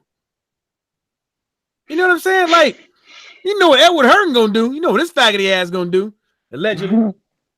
You know, we talking about cigarettes. But, you know, we know. You know, what's that song? I get so weak in the knees. That's what he gonna start singing? All right, you stupid. Is that what Edward gonna start singing? He gonna start singing something? Because I'm like... I don't know what to think about this situation, man. It's like, bro, I'm telling you, AJ, if he don't fight Ortiz, he ain't coming back to America until he can fight Deontay. Do you know what, Lou? Do you know what? Listen, if anything, he can sell 90,000 to anybody in Wembley. He can fight anybody, and they're gonna come. Well, especially at the level he's at right now. Just let me quickly say this. Do you know what? Right, I think it was Callie who said this. Someone said this. It might have been Blood, actually. I think it was Blood. Blood did a video on it, a live stream. Blood said, do you know what? I think it was. I could be wrong, but someone said it. Someone one of the brothers who were tuning into, they said, "Do you know what? It's not AJ's problem. This guy's pop dirty. You can't put the blame on AJ. It doesn't matter who AJ fights next." He said, Shit, "I'll in give him America? no, but what he was saying is, he said, I'll give him a pass, whether it's Michael Hunter or fucking Bob Dandino, whoever." But what he said is, straight after that fight, whoever AJ fights next, he's got to fight Wilder or Luis Ortiz next. There's no more passes after this. It's not, and I kind of agree with him, because, like he was saying, it's not. You can't blame AJ for this, because he hasn't fucking shoved whatever. But Dusty karma's a Miller's bitch, had. my nigga. Karma's a bitch, my nigga. When you been trying to fuck people over and then you get put in a Oh, I position. know, yeah. Yeah, I ain't feeling sorry for totally your agree bitch with ass. you. Hold up. Who said that, I Laws? It was either Cali or Blood. Someone I put it in the like LDB. this. I'm not giving Someone this in nigga a the pass. I'm not giving. they weren't giving him a pass. What they were saying, No, though, I was, understand, but he did imply that he'll let this one slide. But what I'm saying is that I'm not giving AJ a pass, and I'm not getting Hearn a fucking pass. I give the zone a pass because it ain't really their goddamn fault that they got in bed with the wrong fucking people. But could have been that. Then I might be saying it wrong, but what I'm saying is that when I go back through and I start looking at this shit, I'm like this. You chose to pick Madison Square Garden. You see what I'm saying? You chose to pick that venue. You see what I'm saying? Big Baby. So no, Big Baby ain't got nothing to do with picking Madison Square Garden. They chose Big Baby. They could have fought Wilder. I'm not worried about that. Let me finish. He chose to put that stadium in line for those type of suckers, for Big Baby Miller to make it a big ass fucking venue, to try to take over, to try to say that what we have to say is irrelevant, to squash us. And then now look at him. The only way he can salvage this, the only way he can save face, I agree, Mike. The only way he can save face with John Skipper is by bringing in Louis King Kong Ortiz. And I keep trying to tell y'all, Anthony Joshua's going to have to take one for the team. Ain't no way. No, if you bring in Michael Hunter, you don't do good numbers at Madison Square Garden, either with asses in the seats or with people sitting down on the couch. If you don't do good numbers, I don't care who the fuck you fight. I don't care what the fucking circumstance was, because if you wanted to do anything and everything to get this fight rolling, to do whatever you had to do to get this fight out of the rut that is in, to fix what has been broken, you would have did whatever you had to do within your power to bring King Kong Ortiz. And I don't want to hear no dumbass shit, because look at all that shit he was doing with Deontay Wilder. No, we need to make the Deontay Wilder fight over and over again, talking about it. Oh, we still could talk. We still could open no negotiations. Even though he know now well that he's fighting Fury. Even though he know the contract is already signed, he's still trying to talk to the Bronze Bomber. Where's that energy at right now? It's crunch time, nigga. It's crunch time. It is crunch time, you're right. You ain't never lied, Michael. That bitch ass nigga wait till Deontay's in the fight. Now he want to negotiate his fight between them. This nigga needs a fight. Have that same energy when you had with motherfucking Tyson Fury and Deontay Wilder was ready to fight and shit, and you trying to get him put. But just tell him to sign the contract. That's all they were saying. Just sign the contract. April 13th, Wembley. This is all they was screaming. All he got to do, all Edward Hearn got to do. All Edward Hearn got to do is say, fuck it. I'm going to send him a contract anyways. For the same amount we're going to give Big Baby Miller. Or you can say. I totally agree with you, Mike. You should do or that. you can say, we're going to send him a contract for 4 or 3 or 2 million. The same fucking shit. We're going to send it on over. Because to me, I'm like this. I need to save it. Matchroom Boxing, the shit my dad built, the name of it is on the line because of me. It ain't because it don't matter. It don't matter if Big Baby Miller chose to put that shit up his fucking ass. It doesn't matter. It's under Edward Hearn's motherfucking watch. Thing is, though, Mike, Matchroom will always be okay because he's big over here. If he's hold up! This just in. Hold up! Oh, I think we got it, nigga. Play. I think he plead guilty. I think he plead guilty. Hey, screen share this shit. Show us, folks. I think the nigga plead guilty. I'm gonna hit me. Here I come. Hold up. All right, be quiet. This is your boy Big Baby Miller here. A lot can be said right now. I'm gonna get straight to the point. I messed up. I made a bad call.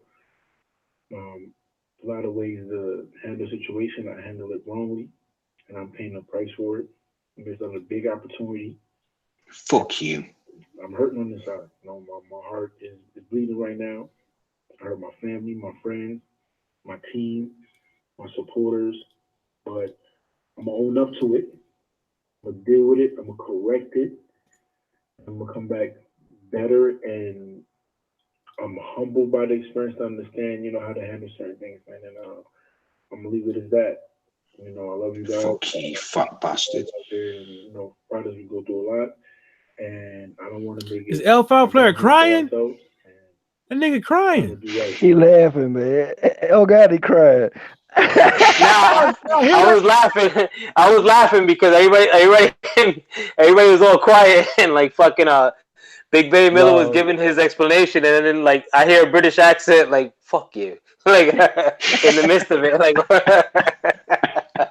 Hey, now, listen. What I just say, Laws. I said, if we don't, this bitch just listen. What he said the other day in the other tweet when we said the white bitch sent a tweet, like fuck. Listen, listen. This nigga should be kicked out of boxing. He should never be able to come back. Yes, he should never be able to come back, bro. Totally agree, brother. He should because he ain't the first that popped twice. I understand that, but listen, fuck. We need to make a trend. Nah. I don't give a fuck. The man's admitted it. Yeah, exactly. That's why it's even better. But at the same time, you know, he said his heart is bleeding. You know, I want you guys to put the screen real quick. It's National Suicide Prevention Hotline. You can call 1-800-273-8255. They're there to consult you and your needs and stuff like that. Suicide should always be taken seriously because it looks like Big Baby Miller. He about to blow well, you ain't shit, bro. Fucking man. Hit in the guts. That's what I got. And he put the screen share. I'm mad. Rough House is in the house. Oh, jump on with us, King. Bro, listen. Come on, Ruff, get on. Ruff, you just seen what we just showed? Hey, Rough House. Hey, Rough House. I'm a city. I'm pissed off. They grimy motherfucker. I know it's been white boys and stuff like that. I don't give a fuck about no color. We need to start like, bro. Rough House, here's the link. This nigga need to get the fuck out of boxing, man. He trying to kill it. Be quiet. Hey, Rough House. Hey, look. Hey, did you see this yet? Oh, did you see this yet, Rough House? Listen to this shit. I gave you the link too in the thing. Look at this, Rough House. Listen. Shh. Hey, y'all be quiet. This is your boy Big Baby Miller here. A lot can be said right now. I'm gonna get straight to the point. I messed up. I made a bad call. A lot of ways to handle the situation, I handled it wrongly, and I'm paying the price for it. I missed out a big opportunity, and I'm hurting on this side. You know, my heart is bleeding right now. I hurt my family, my friends, my team, my supporters, but I'm gonna own up to it. I'm gonna deal with it. I'm gonna correct it, and I'm gonna come back better. And I'm humbled by the experience to understand, you know, how to handle certain things, man. And I'm gonna leave it as that. You know, I love you guys, and I appreciate you guys out there. And you know, Fridays we go through a lot, and I don't want to make it a bad name for ourselves. And it's time to do right and get right. So I thank you guys all and I appreciate it. Man, shut up. Fuck you. Like That's how I'd be if I was your fan. Like if I was a fan of you, I'd be like, nigga, fuck you. Like, Yeah. oh, what's up, Rough House? Yo, what it do, man? Hey, What's did you going hear on that? with y'all Salute, boys? Ruff. Did you hear Salute, that? Ruff. Yeah. I heard it the first time you played it, bro. Hey, Yeah. how do you feel? Do you feel like I'm being too harsh on the kid? Even though this, and listen, that man is beyond retarded. But this is your second time, bro. So it's like to me, you're a repeat offender. This is his third time. Well, bro, I agree. I agree with Mike, man. Because if you gotta throw him out, then you gotta throw out Povetkin. Yeah, I'm with that too. And every other. Now, if they made a rule that said, hey, 2-time offenders get thrown out, period, I'd be down for that. You know what I'm saying? 24-month reinstate statement, some shit, and drug program, some shit. You know what I'm saying? I mean, if they cut it, if they put it into effect starting today, you know what I'm saying, and moving forward, everybody else there's you know what I'm saying, pop dirty twice or whatever the case may be, you got to pass, but no more. But you on the list. Yeah. If you pop once, yeah, you don't get 2 times. You don't get 2 times. You don't. Hey, anything that look remotely, as they say, adverse, you gone. Yeah. That's it, Ruff. He's popped drinking too much water twice, and then once in kickboxing. Yeah, once in the kickboxing, that I ain't gonna even hold that one against him because I'm just worried about boxing. But yeah, I mean, yeah. You know what I'm saying? But over there juicing. Yeah, man, look. But yeah, it tripped me out, bro, to see that his. Hold on, that was his B sample that got tested and came back? I don't think them was B samples. I think them was. I don't think none of those it was B samples. Yeah, it was just another samples test? Come out, you know.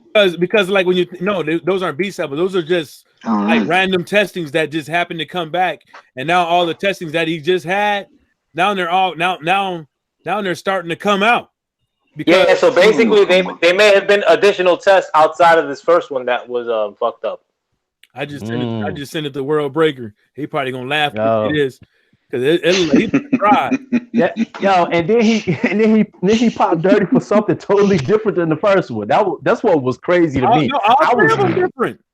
Hey, bro, I ain't gonna lie. I was expecting, if they tested the B sample, I was expecting that one to come back dirty or whatever, you know what I'm saying? But to hear it's a totally different test, different tests, and then they're dirty for 3 different things. Man, that's crazy. Well, Ruff, that's what Made Man said today.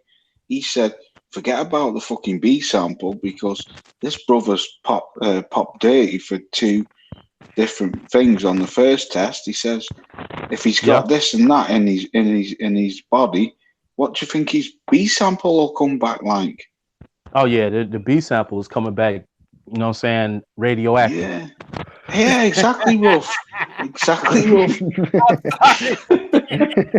Hey, Michael said it though. He said, "You think he just taking one thing? That nigga throwing cocktails back, nigga." Yeah, that's what I was thinking, bro. You know what I'm saying? That's what they were saying. He's having PD shakes for breakfast and PD burgers. I was listening to Michael J. White, and then I listened to somebody else. I think it was like Shell Sonnen. Mm-hmm. And they both said the same damn thing. Motherfucker on steroids ain't taking just steroids. They not. They both said that Michael J. White and Shannon Sonnen said the same thing. He said if they taking steroids, they taking some other shit too. It's like because there's no sense of taking steroids by itself. Right. You know what I'm saying? And I'm like, and I was just saying it in the video, and then all of a sudden, he come out with the video talking about Yeah, oh man, that was crazy. It just happened to pop up on my Twitter. Literally, it just happened to pop up on my Twitter. He had no choice but to admit it. Like, what was he gonna do? You know what? And it's too late now, and it's after the fact. But that is the best thing he could have done. You know what I'm saying? Instead of trying to keep up this charade that he was innocent and bottom messed up and blah, blah, you know what I'm saying? You know what I'm saying? Hey, he might as well get in front of it now and start from the bottom and try to work his way back up to wherever he gonna get.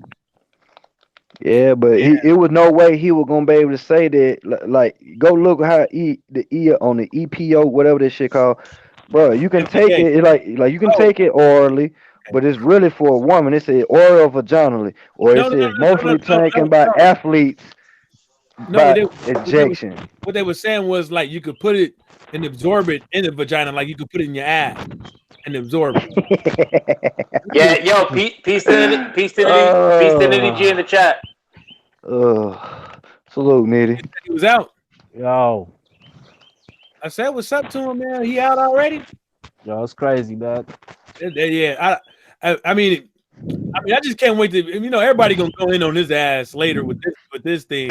But I'm just, you know, but like I said, man, ain't no sense of. Even fighting, even the first time, even when he fought for that GW whatever, even when he fought for that, if that was the only thing that they found in the system, yeah, I say go ahead and fight it. But then you got the HGA, then you got this EPO or whatever it's called, and you got this thing. You can't fight it. You can't fight it. Like you was an idiot. Oh God! Straight up. You's an idiot, but what it showed more than anything is you didn't think you could beat him. You didn't think you could beat AJ or whoever the opponent was. You know what I'm saying, in front of you. And now all that does is make you wonder about: was he on it against Dinu? Was he on it against all the other dudes? You know what I'm saying? Probably. That just puts a dark cloud over every fight that he's fought up until now. Yeah, and VADA's not for every fight too, man. Like fucking all those other fights, like I'm pretty sure there wasn't a VADA testing or testing probably at all. Sit here and say sit here and say this was his first time ever doing it. We ain't gonna give him that benefit of the doubt because you lied to us at first when you first got popped. Yeah. Then you cheated. So this could have probably been his first fight trying to do this shit. Like Ruff just said, he didn't believe he can beat him. And he want to give himself an edge. But now you fucked up your legacy or your career. No, he tried to kill himself. Like he taking some shit that didn't even pass the FDA. even though they ain't shit, but they trying to tell you like nigga mice is catching cancer, nigga. Like we can't even give these to the apes. Rapidly. We can't even give these to the apes. Like and then when you fast forward it, he's taking HGH, he's taking this other shit, and we're all like, God damn, we already know taking HGH ain't really too good for you. Or in the long run sense, when you're older, yes. When you're like, you know, old and decrepit, yeah. But like right now, when you a young buck and you vibrant and you in your peak prime, you taking HGH, EPO, and this other shit, nigga. No telling what else you taking, nigga. Yeah, nigga probably taking dick. Nigga probably taking he probably what else is he taking? No, okay, he taking the EPO for the blood volume. Then he taking the HGH, which that's gonna give him the endurance and the strength. It's gonna help the recovery and all that other stuff. That's gonna help out. Okay. And then he was taking what's that other shit? The shit for the endurance. So he had to be taking something else, man.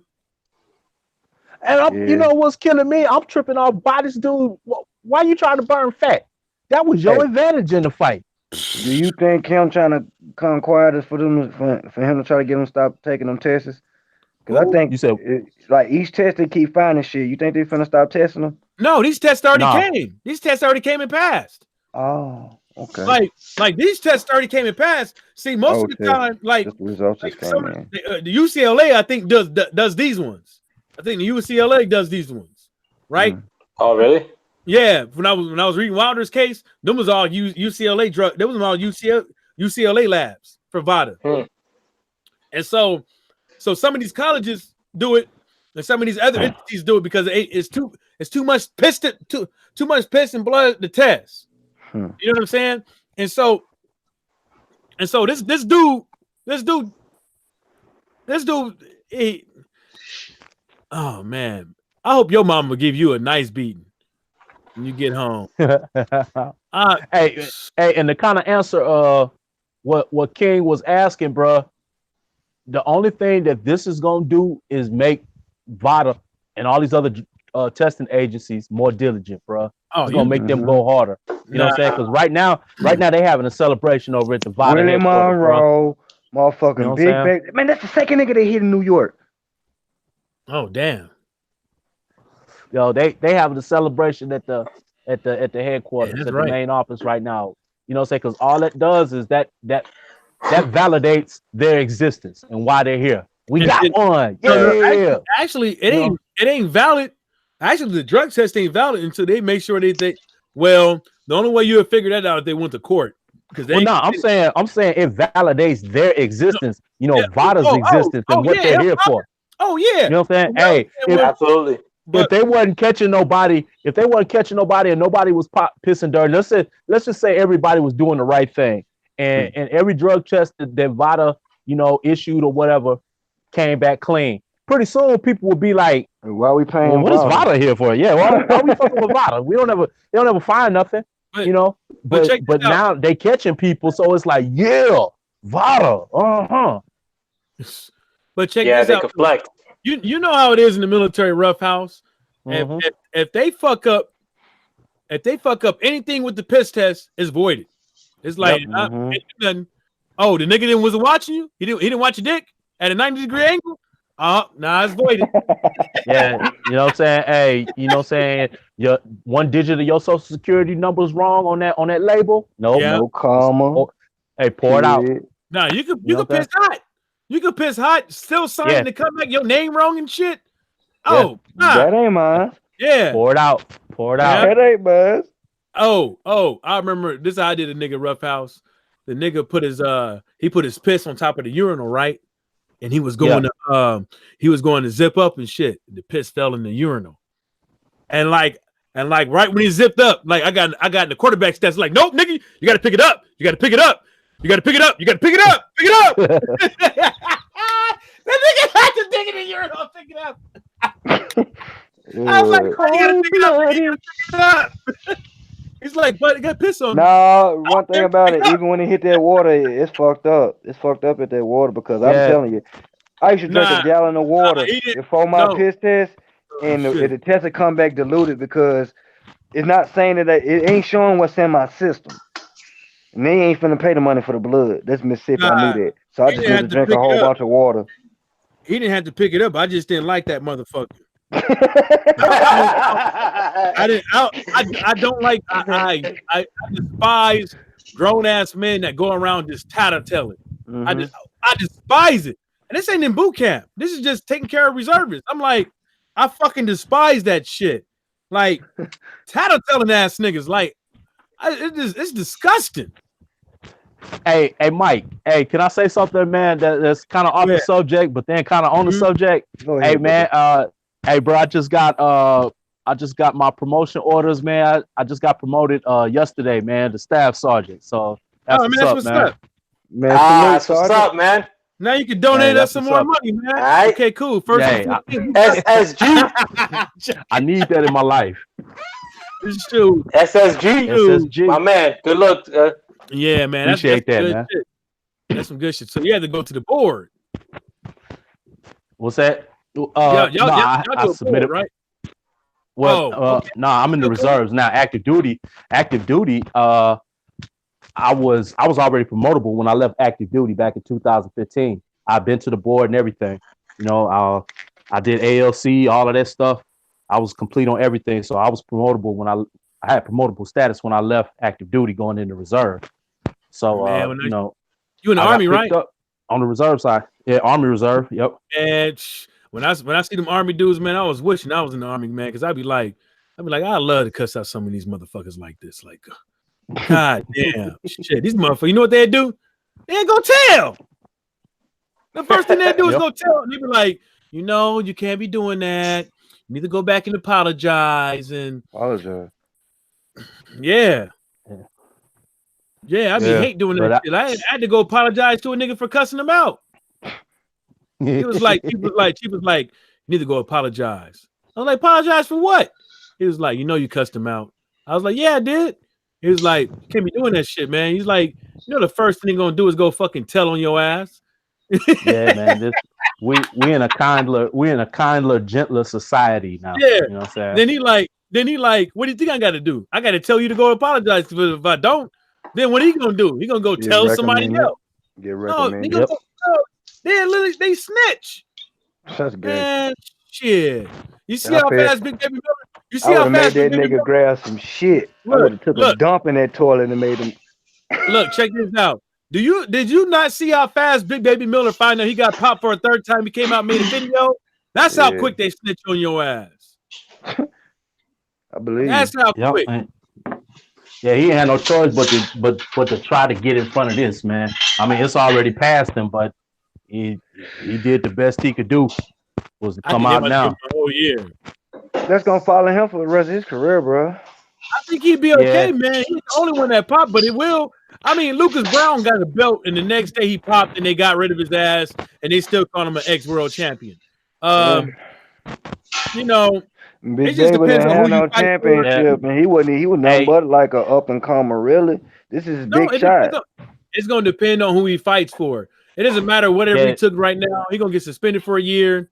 Well, in negotiation, he ain't never getting that big deal again, nigga. Bitch, you taking 300,000 to fuck you. Hey, what you saying, Ruff? Nah, I was gonna say, man, he got to go the hard road now, man. Yeah. He got to fight everybody to get that spot back. You know what I'm saying? Ain't no more soft touches and cherry picks, and you got to fight whoever. Damn, you hit it right on the nose. What if he was scared about fighting this motherfucker? He thought he just had to put everything in his ass. He did, bro. I ain't gonna lie to you, man. When a cat is taking this stuff, it's because there's something in himself. He don't believe in his strength. He don't believe in his endurance. He don't believe in his nutritional state. You know what I'm saying? His weight, whatever the case is, he don't believe in himself. So he take whatever it is that they take, you know, at the time in order to get that advantage because he don't believe in himself. Thanks. But he's been a pussy though, man. Big Baby's been a pussy, bro. He's been dodging like fucking mandatory spots. First time doing it. Oh yeah, Big Baby's been buns. And the thing is too that the LDBC, we're not harping on fucking Big Baby because of his association with Anthony Joshua or with Matchroom or being Joshua's opponent. Big Baby's a bitch. Like he had the chance when he said that if he won this fight, he wouldn't unify. That he would because Deontay Wilder disrespected him in the past. That he would make him wait. Yeah, so like he's a pussy, bro. Like fucking what? Like we get on him for that. Wrong that bell in that nigga's head, and he ain't let this shit go yet. Like when we supposed to be friends, why you hit me that hard? Man, listen, all this shit really validates all that shit we already knew about him, like fam just said. But it's like it's even worse now because we didn't even think this. We didn't think that. We just thought the nigga was a bitch. I don't think anybody knows it yet because Dan Raphael put it out, and you know a lot of people in LWBC don't even stunt that nigga like that. You know what I'm saying? And that was as soon as Dan Raphael put it out, he came out. It came on my Twitter thing. That's the reason why I saw it. So I don't even think these, they'll get to it though, man. Yeah. A couple brothers seen it. I think 7 to 8 probably seen it. Damn. Yeah, man. First 48 snitches. That's what Miller looking at. The first 48 hours. You know he gonna talk. I'm gonna make it meme. First 48 hours. But how long y'all think the suspension gonna be? I think it's gonna be a year. Yeah, probably a year. I mean, they gave Canelo 6 months, you know, but that was just for one. Yeah, he kind of admitted he kind of had some level of minutes to that, but they should have gave him the pipe. You knew that shit was in that meat, boy. Yeah. You know, but then again, there was a level of like, you know, I think like a lot of these guys were doing was like it was a level of that he wasn't eating the beef to get over on people. You know what I'm saying? It was that too. Like, you know, I think it was other things. The reason why they gave him the 6 months and gave him the whole pipe. But Miller, three different drugs. You know, made a whole statement the first time, tried to fight it out. They got him with the other ones, a lot of money. You know, Madison Square Garden. You know, I think a year. What you I think, feel Law? bad for it. Oh, go ahead, bro. Hey, who on Mike were on scruffing like that? It might be mine. Yeah, he's probably just moving around with a dang on headset. That's probably what it Oh, is. you good, bro? Rubbing up against my my Cheers. sweatshirt. Yeah. Hey, Laws. I think he may have dipped. Nah, but I think the year is probably an accurate assessment. I think Matchroom's gonna be trying to work with Miller though to try to make him an opponent down the line, like or fuck since these You B think tier so? heavyweights. I kind of do, man. Like fucking Matchroom, they're snakes, bro. Like fucking Man, you they know, mad like at and this man, bro. This nigga just fucked up their money too. It ain't just his money he fucked up. absolutely. No, I know they're mad at him, but remember, if Ortiz and Wilder are the next fight that's gonna happen in December, who the fuck will AJ fight? You know what I'm saying? Especially if they want anything to do with the American invasion. Like, ain't no other American dudes that they could fight besides fucking Count Aki. You know what I'm saying? Yo, but I gotta dip off, man. Like fucking And whatever, man. Whatever. Yeah, my bad, bro. Yo, before I dip off though, man, thanks to the man of the hour, fucking Michael Johnson, boxing talking more. Man, you already know what time it is when I'm on, you on. First 48, the biggest investigator in boxing, bro. You can't get nothing past this motherfucker, bro. Yo, the motherfucker was talking scientific shit today, bro. Like fucking, you ain't even know you had that tool in the tool belt. Michael, yeah, he is, man. bro. Not for nothing, yo. Like it out. Michael could dick around, bro, but when he got those headphones on, bro, with that little keyboard behind him. Listen, the reason I got out of Yeah, he here is so drunk, fast yesterday. No, even when he's drunk, because he was drunk last night. That nigga still gonna get it to you, bro. I was like, man, all right, bro, you confusing me. Let me get the fuck out of here. All right. And then I got it, and then he been helping me step by step on the little thing we've been talking about. But man, bro, Michael got a mind, bro. On my mama. Yeah, he does, bro. And the thing is, yesterday at the top of my head about the EPO, and when I just said the thing about the blood, he knew exactly what it was. You know what I'm saying? And you Googled it. And you Googled it too. I'm Googling it, and he like, oh, Michael research, bro. It's not a massing agent. This is what he knew off the top of his head. I researched it. He was like, no, the blood, because he just listened to what I said. When I said the blood vessels and stuff, what it did, he like, Scrapbox salute, brother. Same thing as the first to a sense. Nah, definitely, man. And on top of that, too, within the if you catch us on one of these long streams that are like 2 or 3 hours, Michael comes on pretty drunk, like from Jump Street, and you can see him getting drunker and drunker to the 1:30 2-hour mark. The motherfucker's like pretty shit faced, and this motherfucker, and on top of that, this motherfucker's drinking 22 ounces, bro. He's not drinking these little 12-ounce beers, bro. He's killing these 22 ounces and coming out with facts after fact, court cases, science, and keeping his mind. Yeah, that's talking about training. Mike, for real. Talking about women, fucking guns. That's from having to walk back across the border from TJ drunk as fuck. Oh God. but shout out to King Louis. Shout out to fucking my brother Lowe's D. Step into the rough house when you can. Fucking don't come in with dirty shoes. Check out your videos, Alpha Play. I see you done some videos, bro. Yeah, thank you, man. And if you could, man, like catch my man Rough House at Marlo's Corner, fucking with the greatest fight caller in the game, fucking the Black Dun Donfi, fucking Trey X. Yeah, bro. And also, bro, I follow your advice, fucking Lowe's. Subscribe to FOG Boxing, man. FOG got insight too, man. Good man. He's a good man. FOG is. Yeah, bro. We gotta get him on here too one of these days.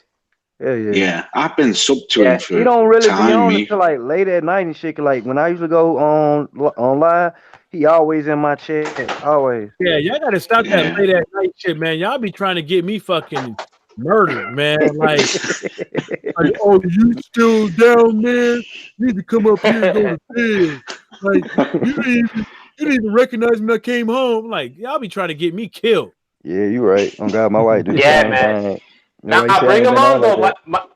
One of these days though, man, we should bring him on, Michael. Like fucking on your format, like fucking I mean, yeah, he could like if y'all can get in contact with him or something like he could come on. I ain't Yeah, tripping. yeah. Folk good people. Yeah, definitely, man. FOG's a good man. He could He's a come good on. I man. mean, I think I subscribed to him yesterday. Yeah, you did. Yeah, You did. I think you said you could fuck him up yesterday too. He was drunk, man. I said the man drunk, man. Like, that's how I knew Michael was lit. Hey, bro, I swear to God, Michael went from calm, bro, and then we started talking, and then when Michael started talking again, that boy said some shit, wasn't it? He's like, knock his ass. It was a joke. It was a joke. I know. I know you were joking. Mike, I know you're joking, bro. Mike, you remember that time when it was just me and you on your live stream ages ago? And you tapped into sporting the booty icons, his t-shirts and all that shit. That was fucking brilliant. That I was hanging on the side of the kitchen sink with laughter. Oh man! What happened that day? What happened that day? My bad, bro. Re-explain that one. I had like 4 tall Guinness, right? And then me and Laws, it was like one of those days we was live, but we were just sitting over here. We were just talking shit. And he was like, "Yeah, go over there and look at this, right?" And then Laws kept like, "Man, I'm about to get off. Man, I'm about to get off." And I just kept going in on the dude, and Laws was just laughing and shit. You know what I'm saying?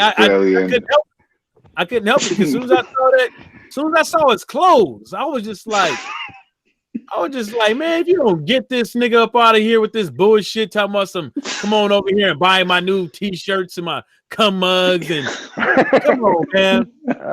Fruit of the Loom t-shirts, Mike. Yeah. That's what you said. Yeah, he got some Fruit of the Loom t-shirts selling them for $30. Like, come on, bruh.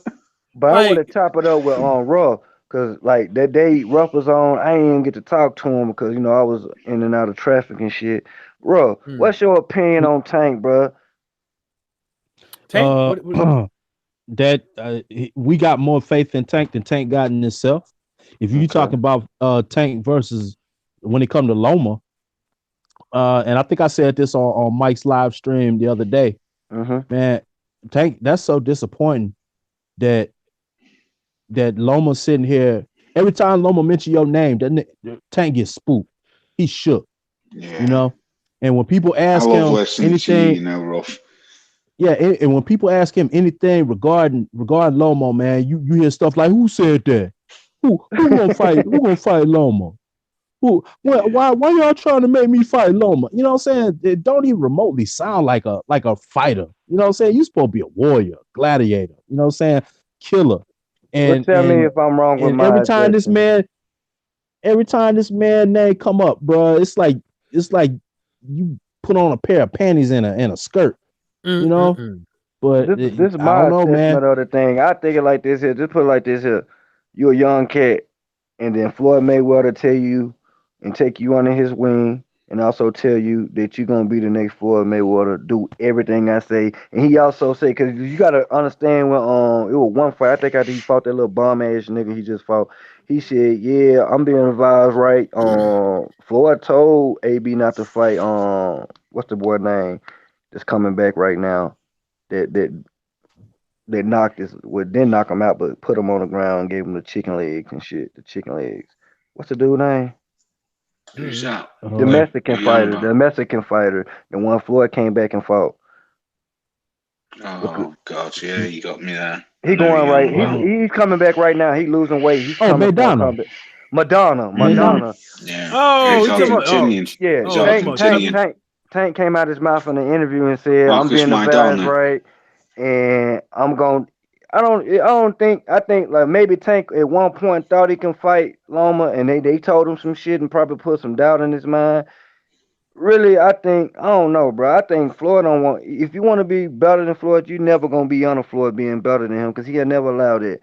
So I feel like he's brainwashing Tank into believing that I'm gonna make you the next Floyd Money Mayweather. When if you look at Tank and when he probably could be better than Floyd in them weights and shit like that, but he's not making these fights because of what he's dumb and he really don't have the understanding and the knowledge of boxing. because he's a young dude and he's constantly in trouble. Floyd got him in the position he wants to, and then my whole thing like this here is Lou. Yeah. no. My whole Hey, thing is this. but Right? Go ahead, Ruff. I was gonna say, but King, you gotta look at this too, bro. Besides Tank, man, what else? What else does TMT have That besides it. Floyd himself? That It ain't it. like they sitting over there sporting a roster of hitters and you know what I'm saying, and pay-per-view draws over there. If anything, man, this is what TMT needs. They need something like a Lomo versus Tank. You But know what I'm saying? If Tank pull Floyd off don't that want. victory, Floyd don't want a fighter that can probably uncement him. I don't care. He's that type of cat. I look at it, even though you like he a businessman, he can get money when you losing. So he can build like listen, how can you become money before you was pretty? And that's what I think Tank ain't getting. That ain't what Tank to a sense he's seeing, but he wanna trust this dude. I think Tank just gotta buckle down because we know he been in trouble. Maybe he ain't happy. It's just a lot of shit I don't know. It's just I don't understand that dude. When I look at him, Ain't didn't understand. Ain't didn't understand with Floyd. don't talk about Tank. I don't understand him. Ain't didn't understand with that brother. He's in on the con job. I keep trying to tell you, he knows what's going on. So you say he a bitch? You think? No, I'm not saying he a bitch. I heard a he's couple in. brothers say he was. Okay, well, if he isn't, hold on, let me explain it. If whether he is or he's not is up to debate, is up for debate, right? Like if you think about it, you said it already. Like if you go by what you just said, if you just go back what you just said, you said that Floyd might be grooming Tank. So if you think about Floyd might be grooming Tank, Tank automatically knows this guy has 50 fights, 0 losses, and he got highest pay-per-view viewership ever, right? And so Tank is like, damn, well, maybe I might not be able to get all that, but I might be able to get some of that. And then Mayweather's like, yeah, you'll be able to get some of this. Pause, no homo. But in the same sense and everything, when you start thinking about it, he's in on the con job because he's telling him what he did, how he got here. All you gotta do is just trust the system. We have a system, and the system works. AB fucked it up by not letting his hands go, but there's a system because if AB would have won, he'd be making way more money than he is right now. But you know what I'm saying? Don't take that Madonna fight. He told him don't fight him. And it doesn't matter. AB went and did it. So that's why I'm saying this is what Tank said. No, can you let me finish? Go ahead. And let me finish because it don't matter if he fought him and he lost or not. What matters is that Mayweather knows what the styles of these fighters and the level that they're at right now. Mayweather knows. He knows more about them in the ring than they know about themselves in the ring. Mayweather knows. I understand that. My point of me saying that about AB losing and Floyd told him not to do it, saying this is why I'm listening to Floyd. That was just my whole point of bringing it up because he Tank fuck with AB. So he like, bro, he said he feel like AB supposed to be this type of fighter, but AB got it his own way. But listen to what I just told you. Floyd, go ahead. Floyd ain't going to the gym and saying, "Oh, that's a nice jab. Oh, that's this." He's probably looking at these cats and seeing how he could whoop their ass. How he could whoop their ass. Then he's looking at, make down to this dude. Oh man, AB. I don't think you're ready for that, man. Floyd's fucking. It don't matter what fucking. Cradling. I'm just saying he ain't doing the best. That's not cradling. That is not cradling. It's in my eyes. Look. How is it cradling somebody saying like, dude, if you take that fight, you're gonna get your fucking ass whooped? And how do I know? It's because that's the same shit. Because he never wants Tank to be better than him. Yeah, go ahead. Mike. It's not because of that's what they told Floyd and all this stuff. It's because Floyd is a fucking better boxer.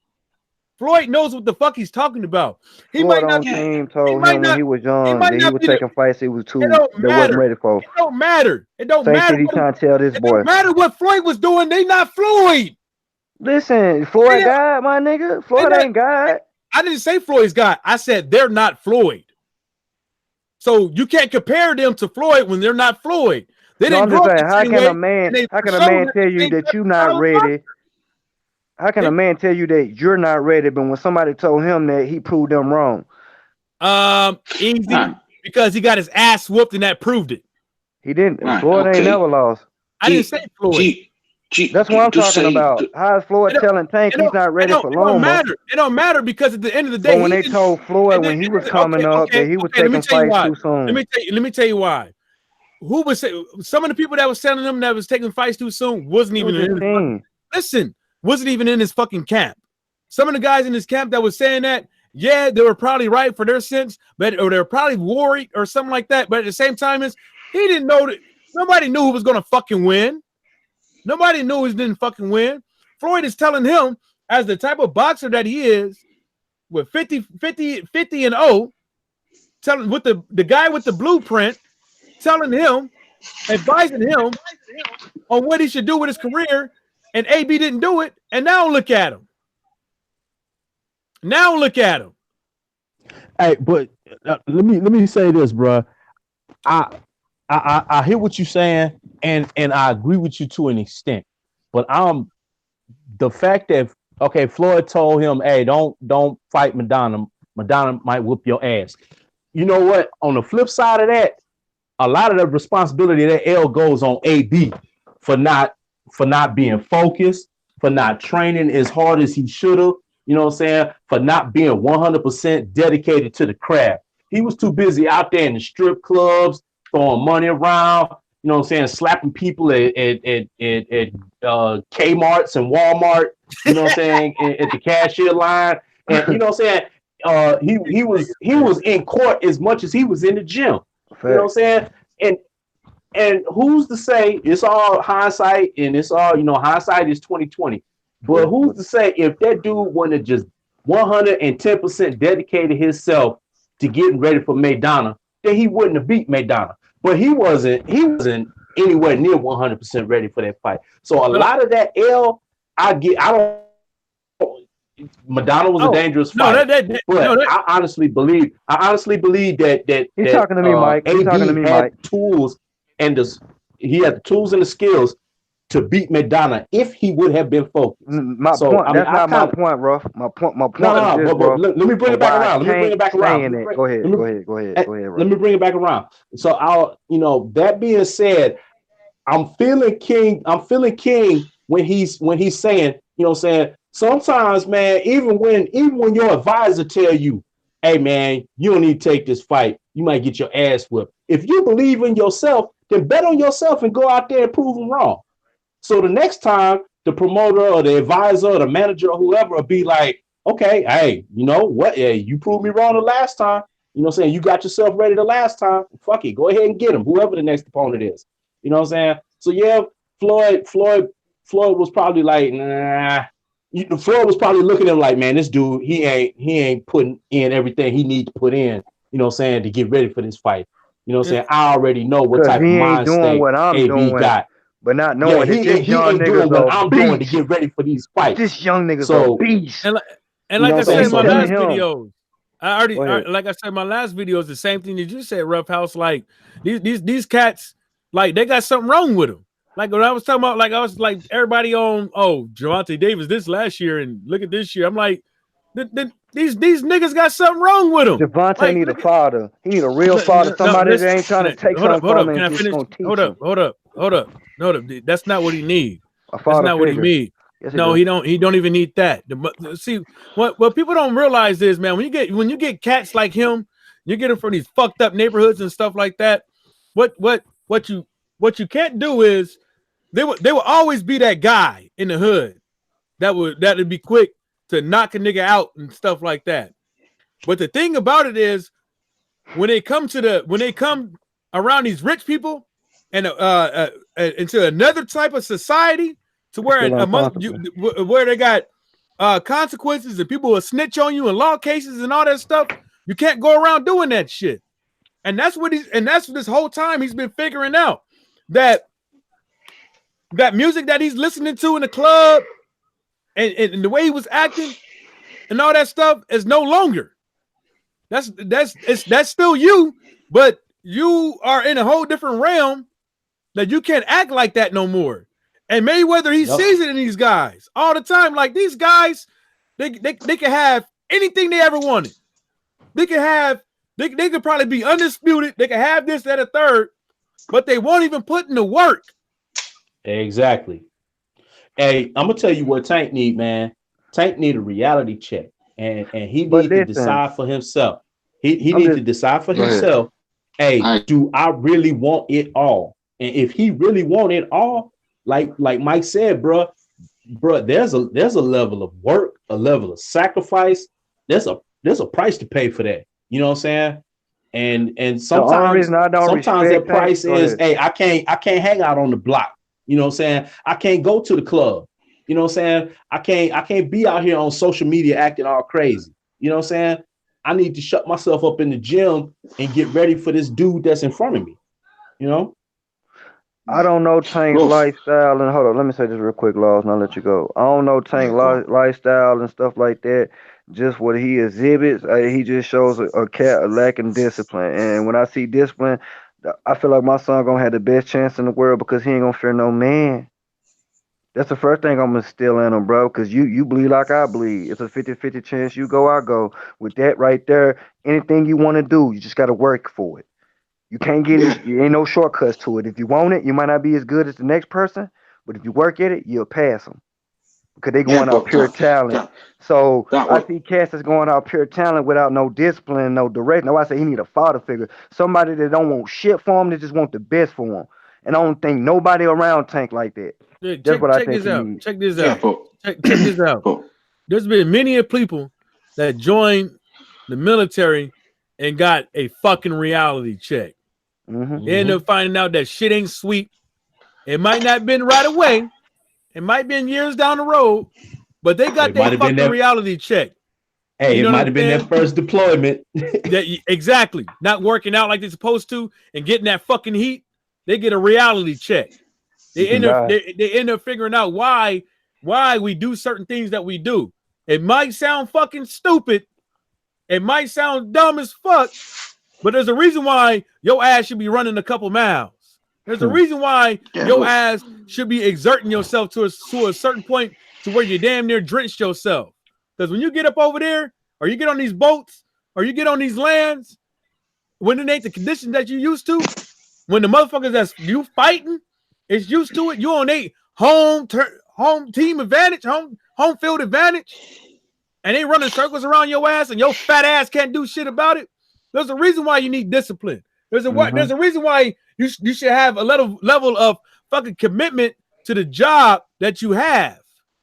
And Floyd is, like I said in my previous videos, Floyd see it. He see that these cats is always in the strip club, but ain't in the gym like they're supposed to. If Floyd, I'm not saying this is what he was doing, but this is what he said. He'd go to the club and then he'd go to the gym. I don't know if he don't drink. I don't know if he don't drink and all that stuff, but from the level of from what we can tell, we ain't never seen Floyd tired. You might say he handled himself unprofessional, but when he's in that motherfucking ring, he's a total professional. And then that's what I'm saying, bro. Like Floyd's a total professional. No. What I wasn't calling them. I wasn't. No, I'm talking about certain people. I know what you're saying. I'm saying certain people. I was just I wasn't saying nothing like that. What I was saying was what I was saying was professional. I wasn't even hitting on that. I was just hitting on them too, because there's things that you see in them that you don't see from not even just Floyd, but from other fighters who stay in peak condition. You know what I'm saying? You don't hear them on the media and all that stuff. Oh, you hear about they don't understand the opportunity they in. They think like they look at thousands and they see niggas. Listen, I never been a pocket watching ass niggas, but a lot of cats can be. So they see a cat making millions and they think they 250,000 for one fight ain't nothing, nigga. You won't even make that. I'm just telling you. This is where they need to be thinking at, and they ain't thinking at this, bro. I can't go nowhere in my city and go make 250,000 in fucking this amount of time, and I can go do it again later this year. They don't have that mindset.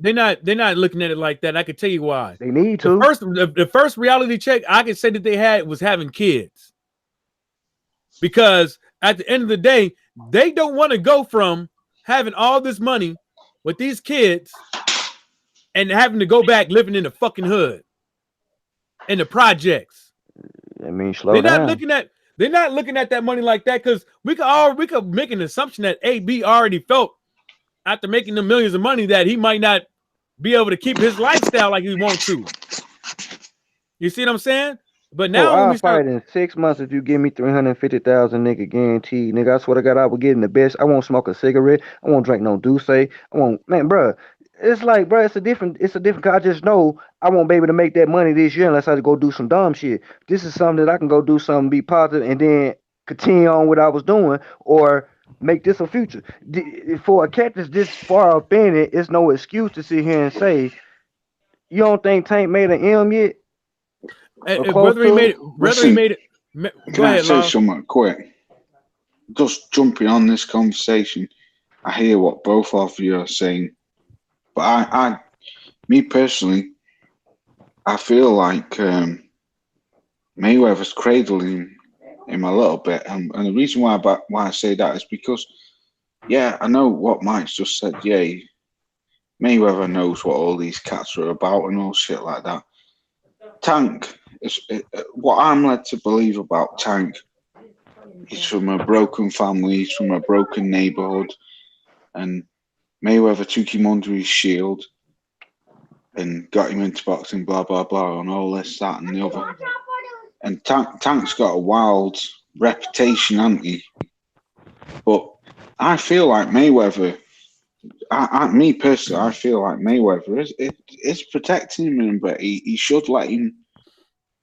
I don't know, man. Like Lomachenko. Look. Okay, well, Laws, look at this. I'm calling Tank out. I'm not calling Floyd. I hate to say. Okay, we could say this. We could say I'm calling both of them out. We could say this. Why? Okay, if you're a promoter, right? You're a promoter of a fighter. You're like the promoter. You got the manager there on your team too, and you like, damn, this guy Tank, he's pretty good. But if we start crunching these numbers and stuff like that, and then I start looking at his level of work ethic in the gym and stuff like that, I'm kind of like, wait a minute. Do I really want to? I don't know what Lomachenko doing in his gym, but I'm just speculating. Do I really want him in there with Lomachenko? It's like somebody that ain't reckless, somebody that's in the gym like he's supposed to, that got good work ethic. As a promoter, didn't I go over here like, oh, look at this other guy. Do I really want to put him in there with him too? Like this dude doesn't. He's acting like he don't really know what he has. He acting like he don't really know where he can go. He's living in the moment. You know what I'm saying? Maybe he might got like a screw or two loose. Maybe he might need some medication. He ain't got a screw, man. He just don't. Like folks broken down home. All I'm saying is don't know how to think. And he's getting the opportunity that really he can't comprehend, and it's so fast. Well, he's just getting, like you say, caught in the moment. Don't you think this? That's why I say he need a father figure, somebody that don't Don't you think this is the same shit though with Eddie Hearn and Joshua? No, check. Because he's promoting. It's the same. Because he's promoting. Listen, Laws. What I'm saying is, his promoter is putting Laws. I was just putting things out there. I wasn't saying this is the way it is. But what I'm saying is that when you start looking at all of it, if you want to say that he's being babied, he's being cradled and protected, he's probably being cradled and babied and protected from him fucking self. Yeah, but that's what I'm saying, bro. It's the same situation with AJ because it's not, folks. It's not. Of course it is. Well, because Eddie Hearn. Yeah, that's what I'm saying. If you look at it, no. Hang on. Go ahead. Eddie Hearn calls the shots. Eddie Hearn tells AJ who he's fighting. Eddie Hearn is the man who's in the fucking public. Hold up, Laws. AJ says this. I think Eddie Hearn's the puppet, and Eddie Hearn just doing what AJ wants him to do, and he's just saving AJ's reputation by putting it on him. That's the same. Putting it on him, but listen, no. Tank out here in these motherfucking streets fucking up. Hey, so like Mike just said, do you want a nigga that's not, to a sense, he need to be protected? Name the last nigga that signed $100 million extension to do what the fuck he want to do. Tyson Fury. Mike, I don't fuck with you with facts, man. Tyson Fury. Tyson Fury ain't doing what he wants to. Why he fighting these scrubs? He is fighting scrubs. He fighting Tom Schwartz and go fight somebody else. That's what he want to do. That's what he want to do. Because if he didn't, he would have. If he didn't, he would have taken that Wilder rematch. Exactly, and that's signed for the money, not him being controlled. Yeah. Hey, but let me say this real quick, man. Go ahead. And this is kind of inverse to piggyback on what King was saying, bro, about Tank needing a father figure. That may be the case. Yeah, he needs some positive role models, this, that, and the third. I get that. But at the same time, bro, he has got to want it for himself. You know what I'm saying? If you see potential in me, that's what I'm saying. Right. If you see potential in me and you tell me, hey, bro, I believe that you can do this, that, and the third, you can go to the ceiling, to the stars or whatever. You got talent to do whatever. And I don't believe it or I don't want it as bad for myself as you want it or you see it, bro. It don't make no difference who's in. When I was young and I wanted to play ball, say no more. I stayed 20 feet away from my daddy's house at one of the gyms I played in. You wonder how many games my daddy came to? 0. How many? 0. And he could have just walked up there. He didn't have to drive. He could have walked up there. So the one time one of my family members came, this when I made a motherfucking JPS middle school record. I dropped 72 points. They were finna walk out in the first quarter. They said, man, y'all finna beat the fuck. I said, bro, just stay. And they just seen how I felt. Just having my uncle there, bro. He became my father figure because after that game, he came to all of them. It changed me. So I knew I could have been there, but it was like, why the fuck I'm out here trying for some shit when I can be out here doing something for show? I can go out here and go get me a QP or I can go get me a Quay and then I can get me some money and get me some bitches and be dressed up. You know what I'm saying? I'm trying to get the fame. I'm trying to get the approval of people at this time. So you can look at a dude in that same mindset. You don't know Tank mindset. Just to sit there and say it's broken. I'm looking at this dude, reading this dude. It's something off with him. And it's like, I was saying that maybe Mayweather was testing him. Then like, no, Mayweather ain't trying to make nobody better than him. That's just point blank period. So I just see Tank really in a fucked up position where ain't nobody out for his best interest. Nobody's going to take that interest right now. Okay. We know that Mayweather he's an attention hog. He loves the spotlight. He wants all the focus to be on him. But at the same time, we also see that Tank ain't fucked up about being in the background. Tank ain't messed up about being second fiddle. He don't want that position, that notoriety for himself. Who around him? Who around him told him as much as we want it? Check who around him told him? Check this out, King Louis. Go ahead, bro. Like my cousin, he a pastor, right? And I was on his live stream on Facebook while he was having his little sermon, and he started talking about people that do good deeds wanting people recognition for their good deeds and stuff like that. And I can't quote him everything he was saying because it was a lot to be said. But when you do good deeds, when you're doing good, when you get a thank you, when somebody call you out for doing the good deeds, that's on them. You didn't do the good deed for people to recognize you. No, what I'm trying to sit here and say, I'm not done yet. I'm not done yet. So with Tank Davis, position that he in right now, knowing that what he has done in the past, in and outside the ring, why should he want all the recognition when he ain't put in the work? Hey, bro, and then too. Hold on, Ruff. I don't mean to cut y'all, Ruff. This is my point. It's good to hear somebody that you know that's with you because they believe in you than somebody that just, I believe in that dude and they ain't nowhere to be found. They ain't nowhere until it's like, oh yeah, I told you he was gonna be this. He's that, and this.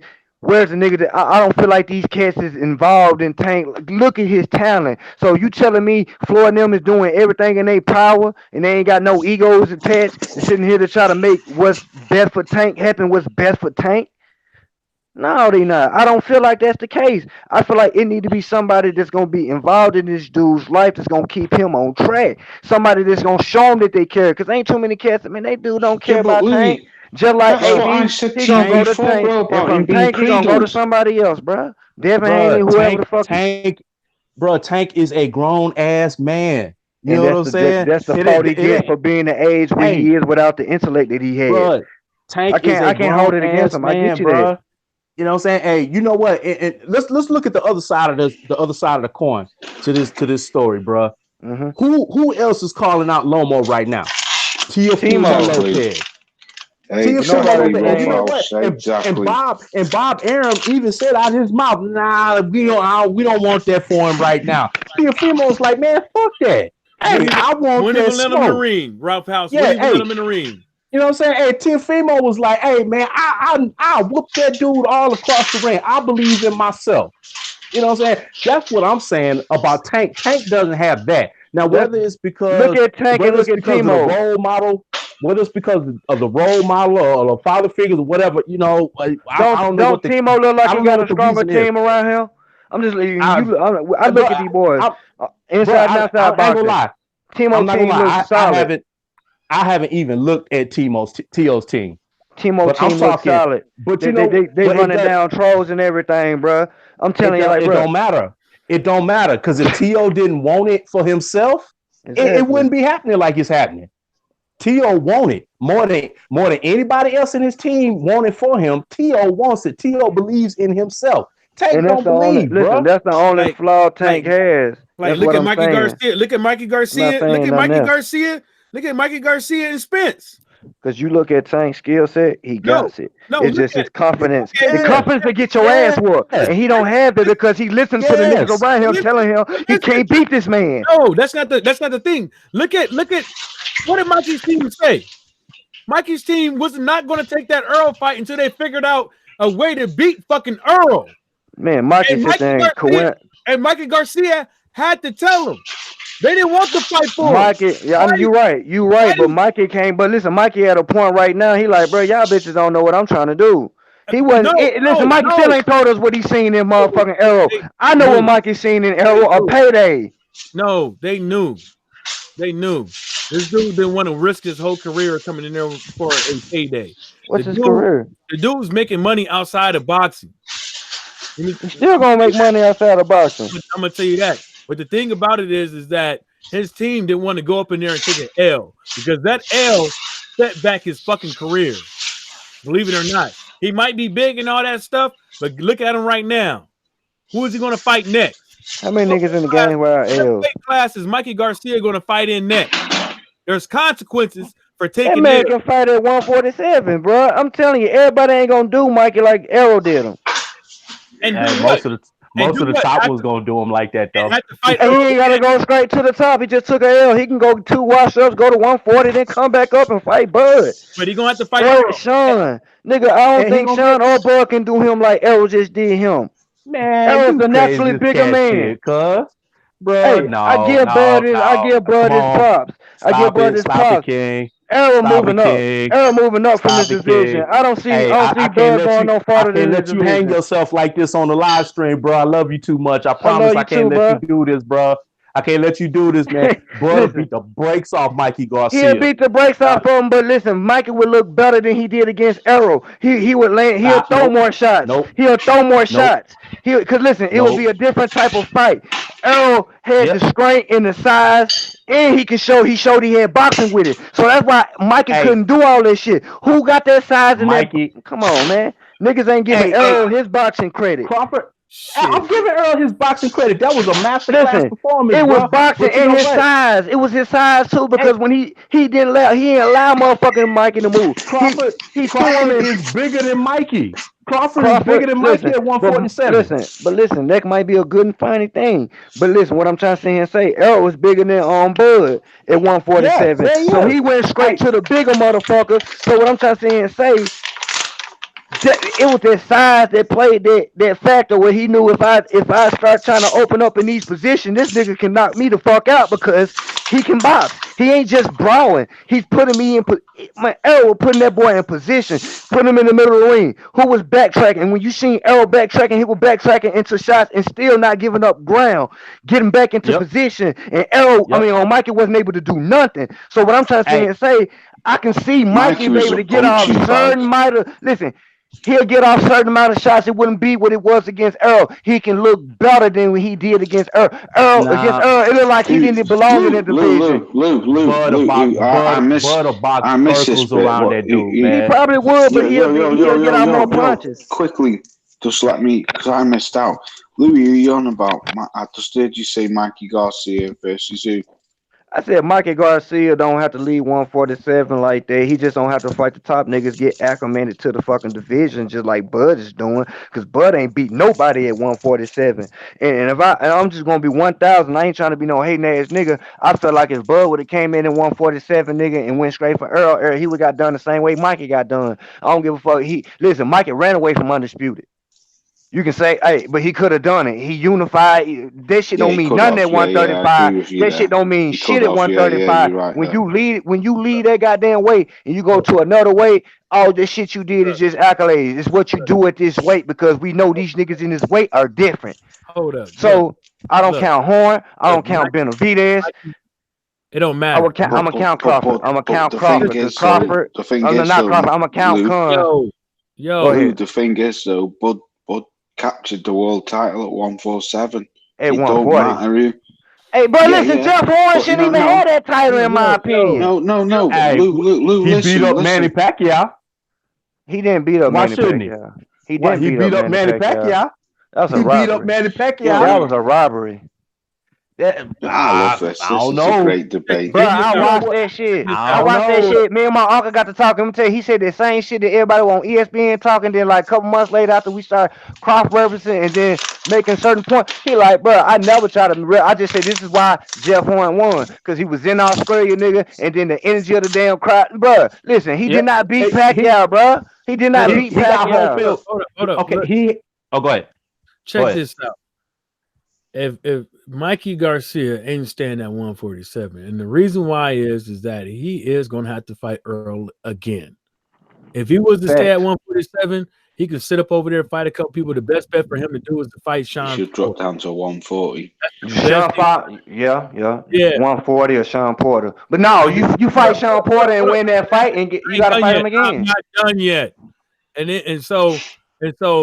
The whole thing behind it is he went up there, tried his might. He's a fighter. His team knows what's best for him. Him standing at 147, they are all in agreement that is not what he wants. Nope. Because it's a stiffer competition up there in a weight class that he's at a weight class that he is that is not for him. Not that he can get used to it.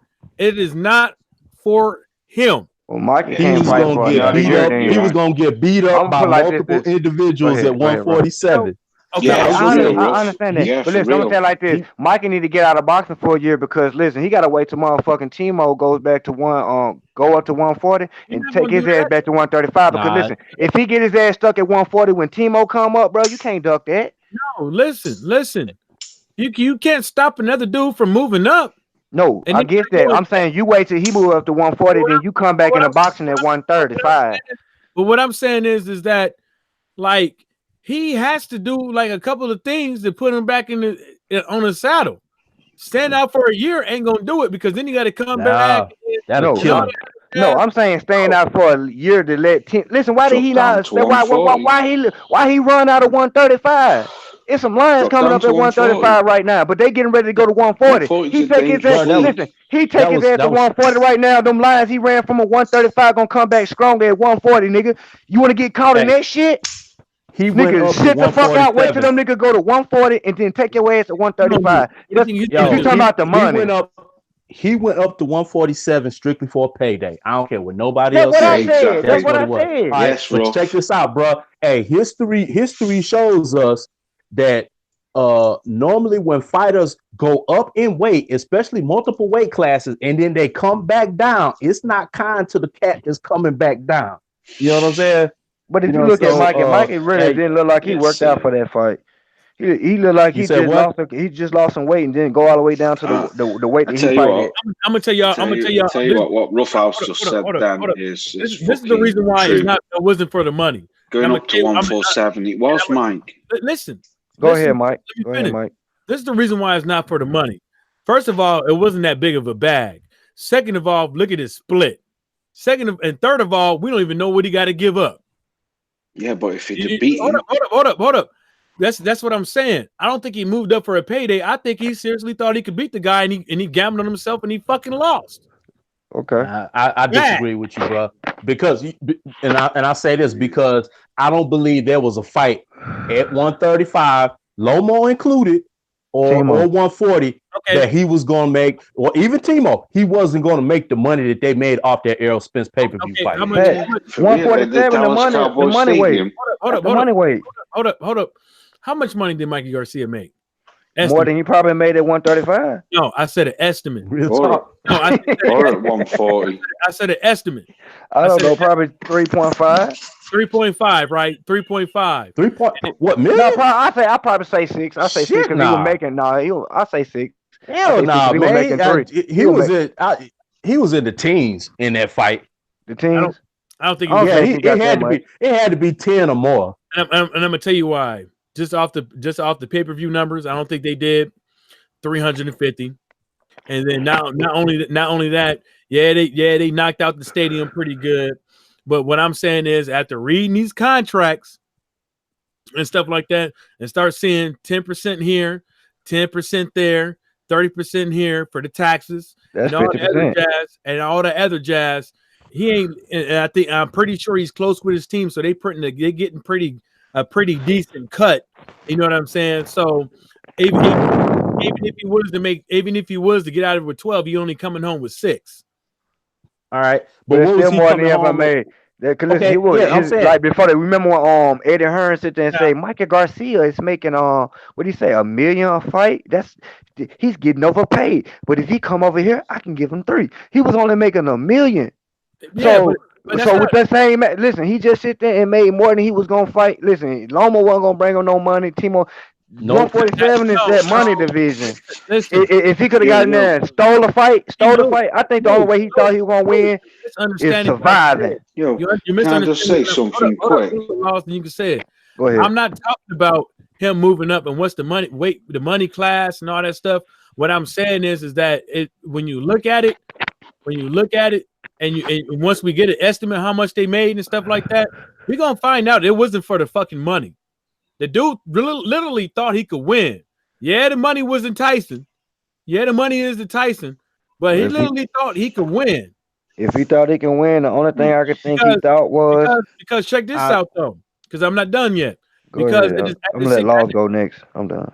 Yeah. Because at the same time is if he was that good of a boxer and all that stuff, he could have, cleaned out his division, hopefully became undisputed down there, gradually moved up, beat a couple other big people.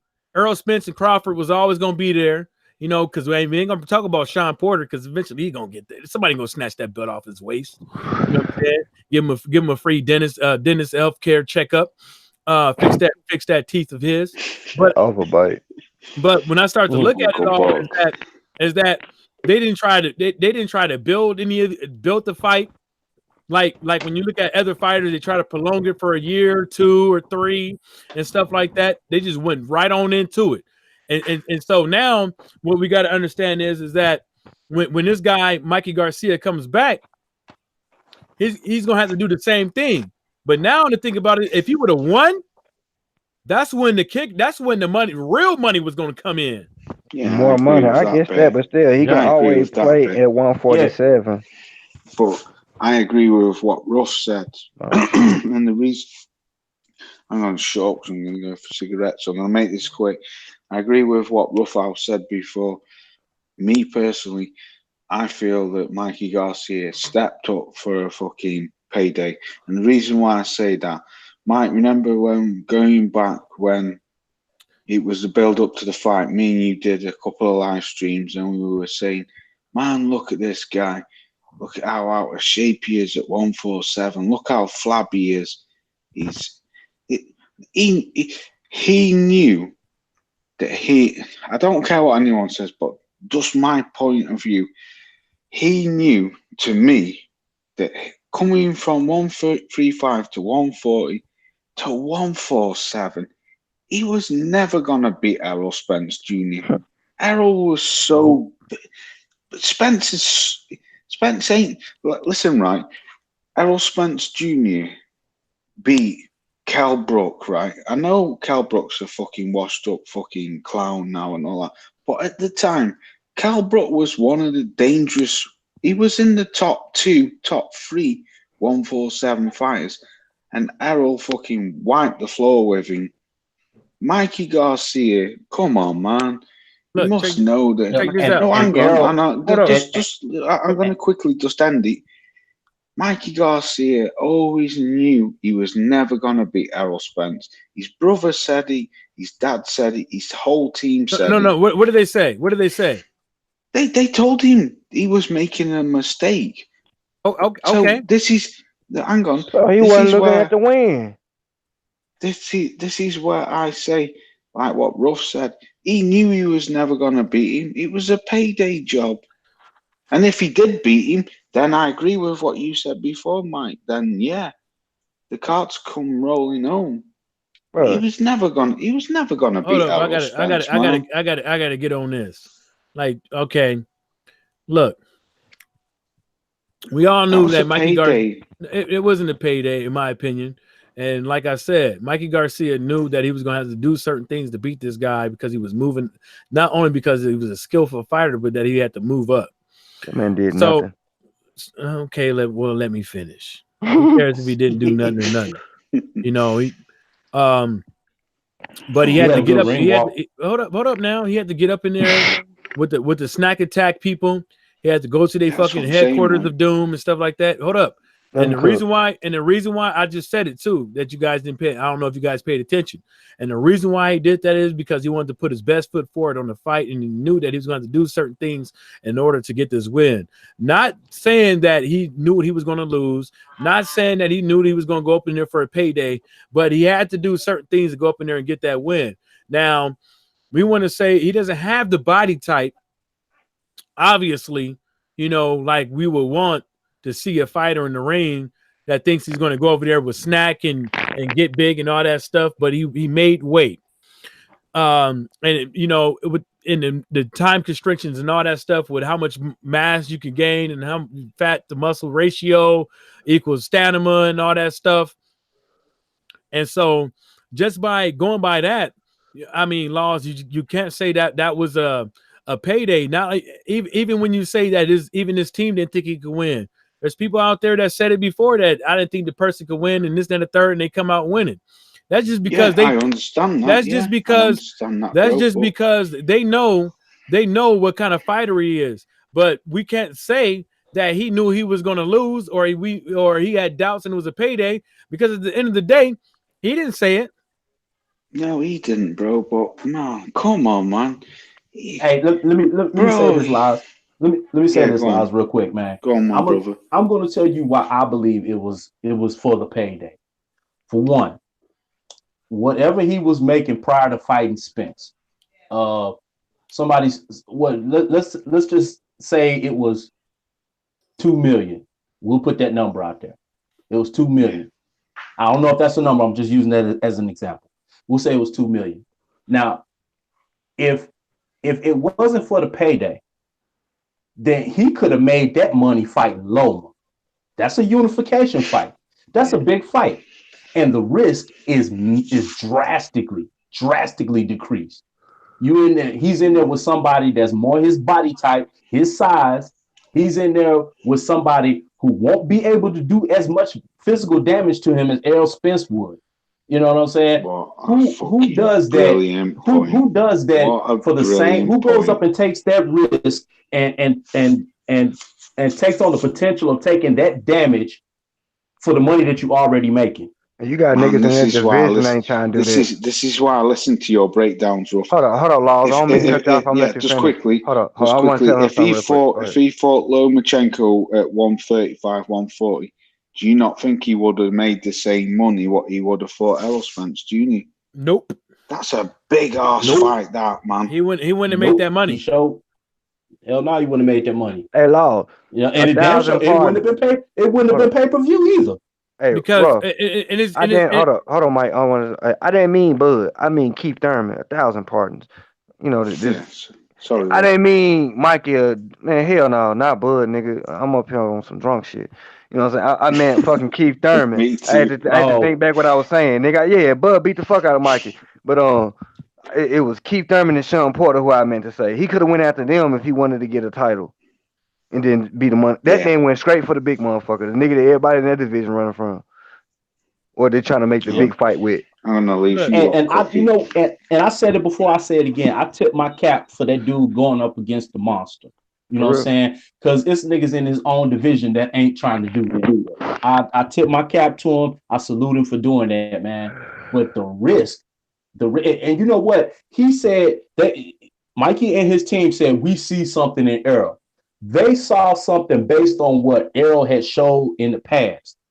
But Errol said that I got tools I ain't even pulled out the toolkit, and he pulled them out on Mikey. Oh, good. You know what I'm saying? You know what I'm saying? He pulled them out on Mikey, and Mikey didn't have a game plan for the unknown. He didn't have a game plan whatsoever for the question marks. He just thought that's all Errol had. That's all Errol was, and Errol showed him different. You know what I'm saying? So he showed him he can fight off the back foot. He showed him he can fight on the inside. He showed him he can move him. He showed him he can. Man, bro, he showed it. But Mikey was dumbfounded. Real shit. He was dumbfounded. That shit was a fucking wash. So the only thing I seen Mikey, like if I say Mikey seen something in him, he seen Tony Harrison, he seen Tyson Fury go rounds with killers and didn't get knocked out and got draws or got the victory. That's what he saw. That's the only thing he could have saw, because it's nothing that he seen that he could have did to the bigger man. This man is big and could be I swear. He's going to 152. I think the motherfucker. I just think he had losers of Ganger, and the motherfucker batted on himself and lost. I seriously think that he thought he could win, and a lot of people. He probably did, bro. He probably did, but that was based off what Errol had shown in the past. Exactly. Nobody has seen the other page of the playbook. Nobody this ever man seen when that he was with Bob Arum, he fought straight bums for 29, 30 fights. I'm talking about straight bums. I mean, now look. Now who look. Did you see him fighting? How many people? How many experts out there didn't give Earl his props before the fight? 1,000. That nigga can't box. Oh, Mikey's the better boxer, and that's all they were saying. Mikey's he got more fundamentals, and it was just this is just a brawl. And then when you and then as the course of the first round, the second round, the third round, it was just like, damn. I think Mikey threw the most punches he did in the whole fight in the fourth round. Well, and they didn't connect shit. And I'm just telling you. Hold up. Hey, what's up, Alex? Hey, what's up, Mike? Not much. What's up, bro? We were just talking about whether or not if Mikey went up to 147 to fight Earl for the bag. I'll be going for the bag. Yes, yes, he did. Hey, I'm gonna tell you this, man. If I offered y'all $1,000 to wrestle a puppy, and y'all said, "All right, fuck it, I'll do that," and I say, "Hey, come back tomorrow. I got something else for you." I come back the next day and I offer you $1,000 to wrestle a lion. You're gonna be like, "Hold up, man. Wait a minute. No, that's a lion. That's not a puppy." You know what I'm saying? Hey, I'll wrestle him, but I'm gonna need more than that. Ain't nobody gonna say, "Hey, yeah, I'll take that same $1,000." You know what I'm saying? Even though the risk went up, 10-fold, 100-fold. You know what I'm saying? To wrestle the full-grown lion. You know what I'm saying? And that's what it was. He was wrestling puppies in his own division, but then he had this idea. You know what? If I go up and wrestle that lion, I'll make 10 times, 20 times what I'm making wrestling these puppies. Hold on. We're gonna change it up real quick. So Leonard Ellerby just wrote, "Would you love to see Mike get a shot? Michael Hunter get a shot?" Oh. And I don't even know who he is, bro. Please tell me who Real this dude talk. is. I don't even know who the fuck he is. And then World Boxing News got a whole article from Michael Hunter, and basically it's like addressing the fact that that Hunter made an appearance on Love Sports Radio to discuss stepping in on June 1st. He basically said, "I like the sound of the AJ fight. It's heavyweight boxing, so anytime you get that weight class, everybody has dynamite in their hands." Hunter told them, he said, "I've been training all my life for the fights like this, so I would not miss the chance of fighting Anthony Joshua. I respect him because he won a gold medal. He's done amazing things in pro game, and he's big and strong. He has a lot of people behind him. He's a great fighter, and he has accomplished a lot of things.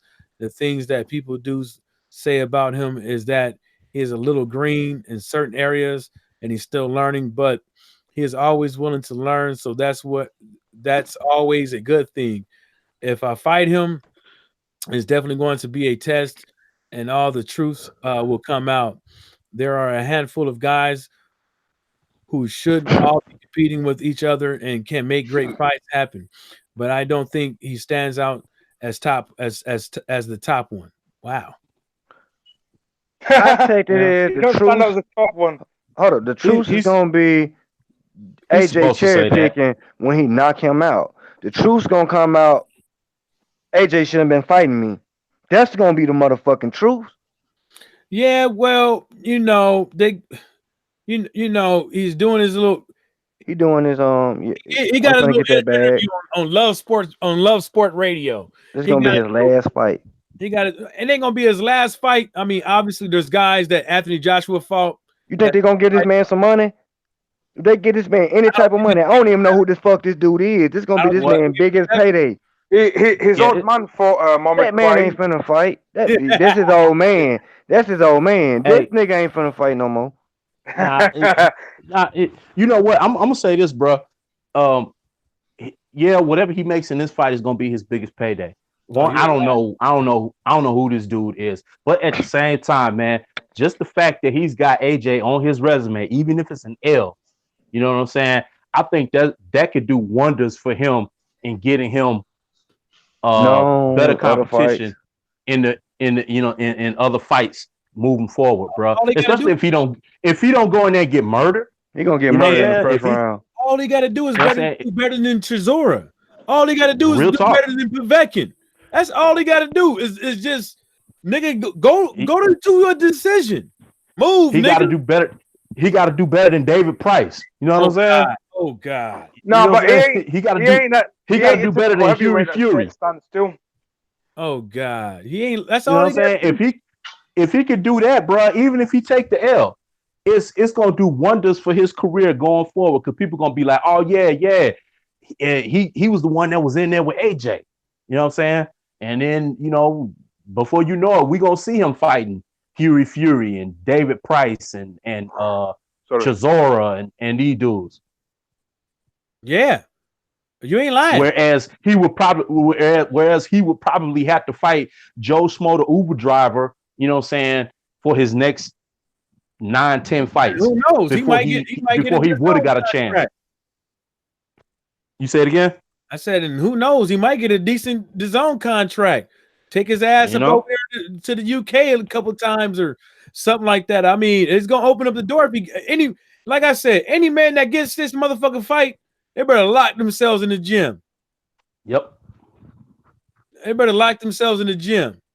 Big Baby a dumbass. Yeah. I just want to reiterate that. Hey, and we know AJ is undefeated, and AJ has beaten a bunch of people, and most of them dudes are still fighting. Yeah. Yeah. Nah, go look at the beginning of this shit, nigga. He got a lot of niggas after he fought them. Them the last niggas he fought. It was probably They ain't fought no more. They ain't fight no more. Are you talking about his last 10 fights? No, not his last 10 fights, but listen, we all knew who Chisora was. To a sense, we knew who White was. We knew who fucking Parker was. But who the fuck knew who Michael Johnson is? This nigga could have a record of 3 losses. Somebody go look this nigga record up. Somebody find who this dude is. He lost against Usyk. You want to? Usyk beat him in the cruiserweight. Damn, silence. But he gave Nah, I'm Usyk the gonna go to business though. Red Lobster. Nah, he lost to Usyk, didn't it? Yeah, in cruiserweight. So, know what I'm Oh, you saying? talking So, about Kevin Johnson or Mike or what Johnson you talking about? No, Michael Hunter, the junior, the son of Michael Hunter, that was in light Oh, heavyweight. no, basically what I'm saying is that the people that Anthony Joshua fought before he got the belt, yeah, some of those guys ain't around no more. But you got to look at those guys' records. I mean, you had guys at 14 and 19, 22-15, 7 and 2, 28 and 8, 21 and 9, 38 and 9, 42 and 22, 26 and 19, 36 and 10. I mean, so you had some guys with some pretty good loss records. I mean, you know what I'm saying? So Carlos Takam is still fighting. Joseph Parker is still fighting. Alexander is still fighting. Eric Molina is still fighting. Dominic Brazil is still fighting. Charles Martin. Eric Molina got banned, didn't he? You know what I'm saying? I think Kevin Johnson is still fighting. He just had a fight, right? Yeah. Gary Cornish had his last fight in 2018 after he fought the Anthony Joshua. I mean, the list goes on and on. Some of those guys ain't fighting anymore because it's probably about their time to hang up the motherfucking gloves. no disrespect, Gerald Washington better fight for this dude right now. Nah, Them he's not. motherfucking a dude that nobody know. I'm just being honest, man. Nah, he's not. I'm telling you now. You talking about for AJ? Pretty good. For AJ. I'm just saying, who the fuck is Michael? Why? I still Michael Hunter. I still don't know who the fuck this dude is. I mean, I heard of his name. Never. I have heard of his name, but heard of his daddy.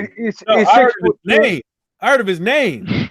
Like, you know what I'm saying? But what I'm basically trying to say is that I think he'd beat Jared Washington. Jared Washington just stands still now. I'm not saying he won't beat him. I'm just saying that's about a name. He's just an American. You know what I'm saying? Like Michael Hunter beat Alexander Ustinov. He beat Martin Buckley, Inungu. He beat another African fighting dude. Charles Martin again.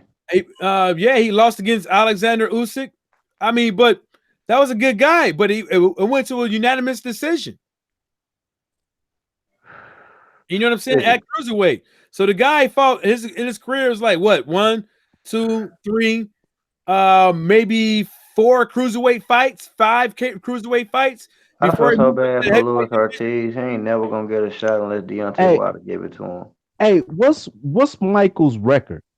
It is 16-1. One loss at cruiserweight against Usyk. And how many heavyweight fights he been in? I just said it. I just said maybe it's like 1, 2, 3, 4. Maybe it's 4. Okay. 4th fight, he get AJ. Deontay Wilder got 40 fights. He's a bum and he can't get AJ.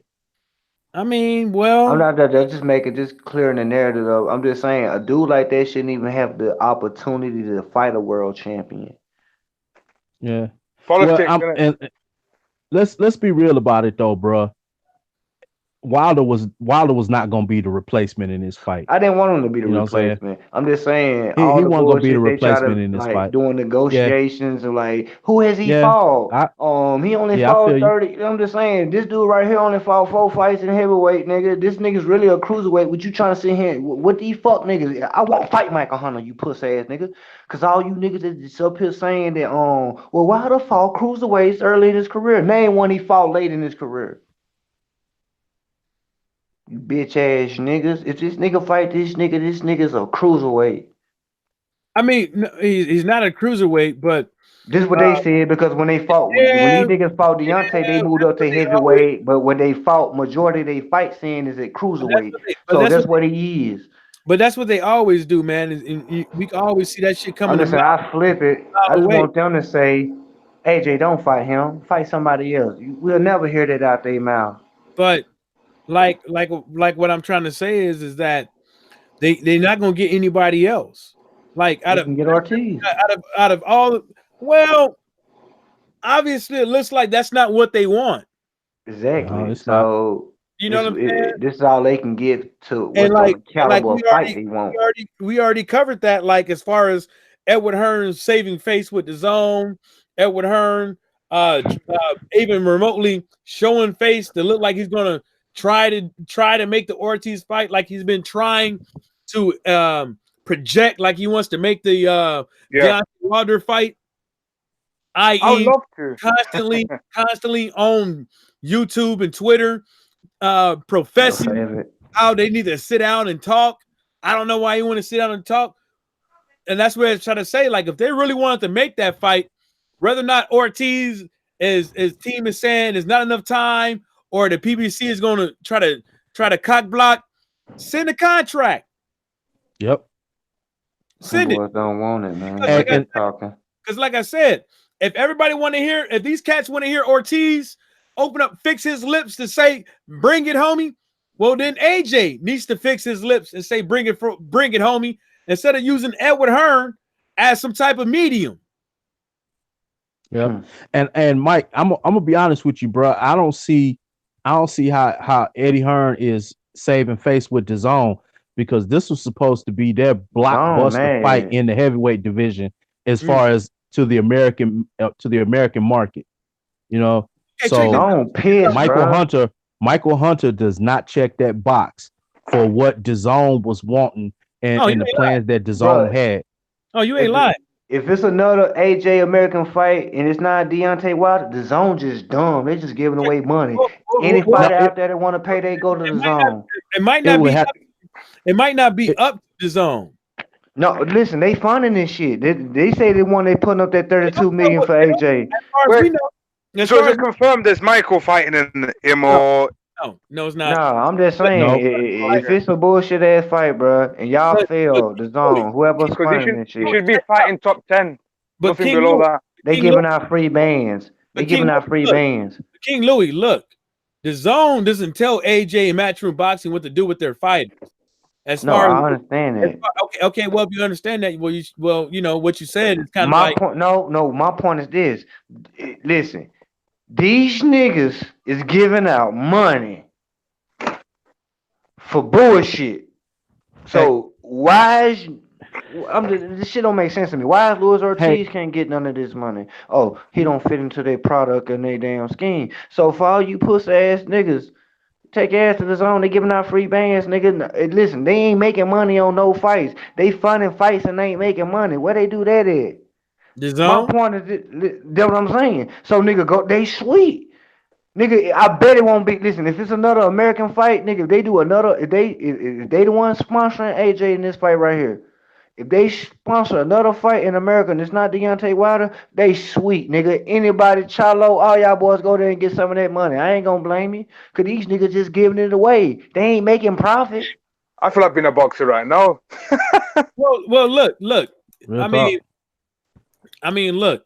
We already know. Like, that's the reason why I said it and I worded it the way I did, because you know, is all of this is up to Matchroom Boxing and the reason why I'm saying this is that some way they made a deal with DAZN. They made a deal with DAZN. You don't get access to $500 million without doing a deal with somebody. They did a deal with DAZN. And I'm pretty sure somewhere around there is like, you know, they need to be able to show good faith in their partnership. You see what I'm saying? In the partnership. You know what I'm saying? And so reason why I was saying that is that so Edward Hearn we all know, has to show face to John Skipper. Because I'm pretty sure in one of them clauses, I don't mean to cut you off, Mike, it ain't gonna enter in that bitch where he got to give back no money. He probably have to terminate the contract early, but any money he has got to this point, he ain't giving it back, and he ain't entering that contract with that clause. We ain't worried about it because he's robbing them. No, it's bigger than that. See that money that DAZN gave him, or DAZN gave Matchroom Boxing, and then that money that they got over there that they have access to, that $500 billion. Yeah. What you have to understand, to them is bigger than that. What they trying to do is bigger than that. Matchroom Boxing has been around for how many years? This is their first time coming into America, up over here trying to take over. They're not trying to take over for the zone. They're trying to take over for the Matchroom Boxing legacy. Fair. So that money that the zone them gave Matchroom Boxing, they ain't worried about that. And that money that's in their war chest. The money the zone gave them. Go ahead. Listen, and then that money that the zone that they have access to by way of the zone, that somebody in the zone has to sign off on it. they're treating that as extra to fulfill their legacy. That's what I was saying. Putting it in their war chest. They're not putting it in their war chest. They're just using it. They can't. They ain't using it. You ain't telling me they putting up $100 million worth of money and budgeting and look, when they nigga, use they that, just all the thing they doing is like you say, money, making it listen, match man, room stronger. listen, man, you don't get access to a $500 million just to use freely, willy-nilly at your fucking leisure. No, I just said they getting them in increments, like they getting $100 million a year and shit like that. If it's over a year, they ain't getting all that money up front. It goes through a fucking process. Exactly. That's what I just said. The whole fucking process. Oh, you're trying to sign this fighter, blah blah blah, whoop whoop whoop. Then they go through the thing, they go through a couple lawyers, stuff like that. But guess what? At the end of the day, Edward Hearn probably doesn't even own the boxer all the way through if they're using that $500 million. Look like the Zone tried to sub in Eddie Hearn when they went and got Canelo and Triple G, and then try to go get Deontay Wilder. Eddie Hearn ain't had nothing to do with that. So they trying to subvent him because listen, why would you pay a nigga to go do something that you can go do that you going to do? Because some people don't know no better. Because they ain't doing it. And they fucked up and got in a deal that they shouldn't be in. And now Eddie Hearn is robbing them clean. And then not only that is signing up with the Zone doesn't give you access to automatically Matchroom Boxing and the fighters over there in the UK. They don't give a fuck about none of that. They getting the money from you. I'm pretty sure fighters do really care about that because I'm talking about Eddie don't.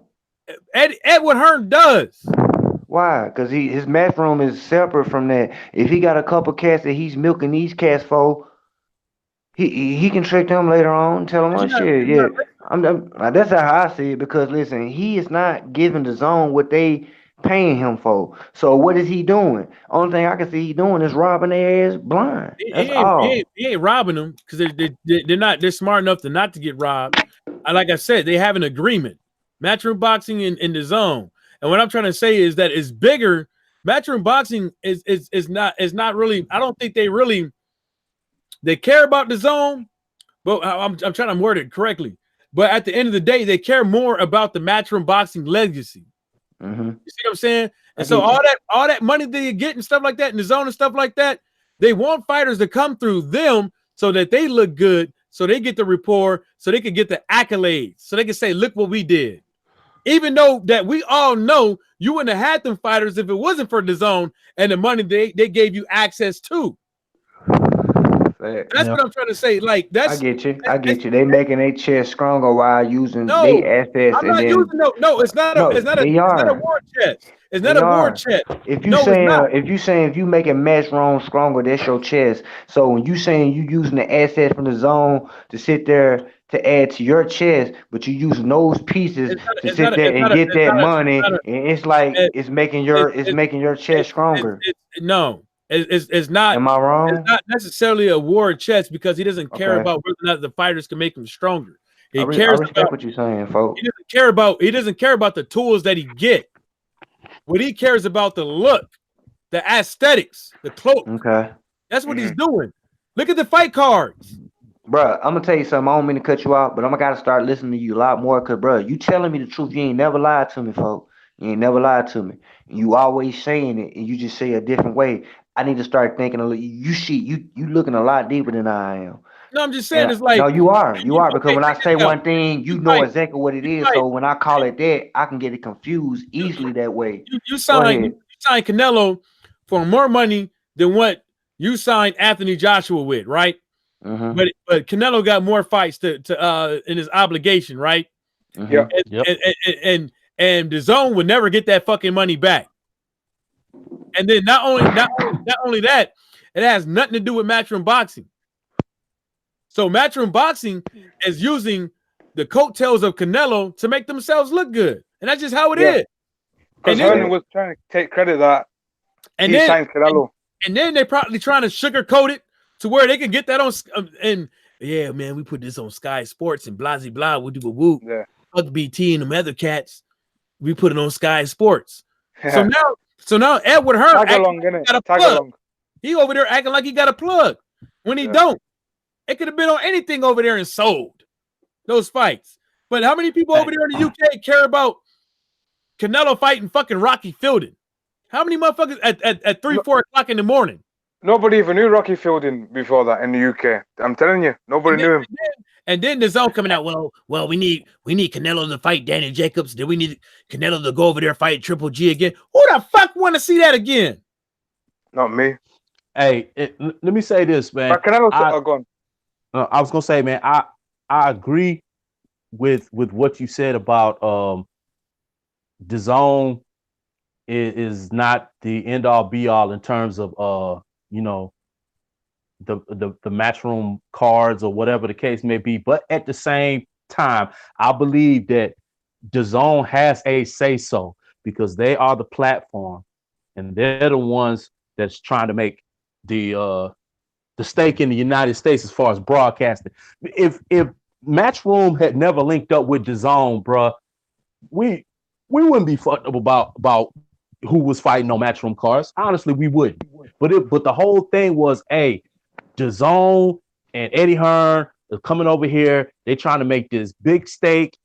Eddie said he coming over here to save boxing in the U.S. and show these American promoters and these American companies how it's supposed to be done. Now, in order to do that, DAZN knows if they want to compete with PBC, Fox, ESPN, whoever, they got to have some star-studded cards with some names that American boxing fans are gonna know and want to see.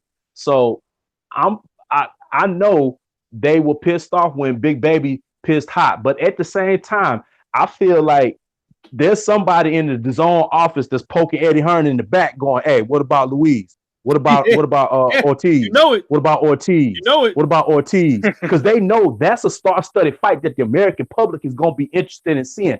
They listening to us right now while we sit up here saying, "Who is Michael Hunter?" You know what I'm saying? We don't care about Michael Hunter. He could go in there and pull off the impossible. But up until that happens, everybody's saying, "Who in the world is Michael Hunter? And why is he fighting?" You know what I'm saying? There is somebody in that office that's that's poking Eddie in the back. They sending them emails. They giving them phone calls talking about, "Hey, man, I think we might need a bigger name than that. We might need a bigger name than Michael Hunter." You know what I'm saying? Now, Eddie might go ahead and put Michael Hunter on the card, but they're going to be all frowns at DAZN if that happens.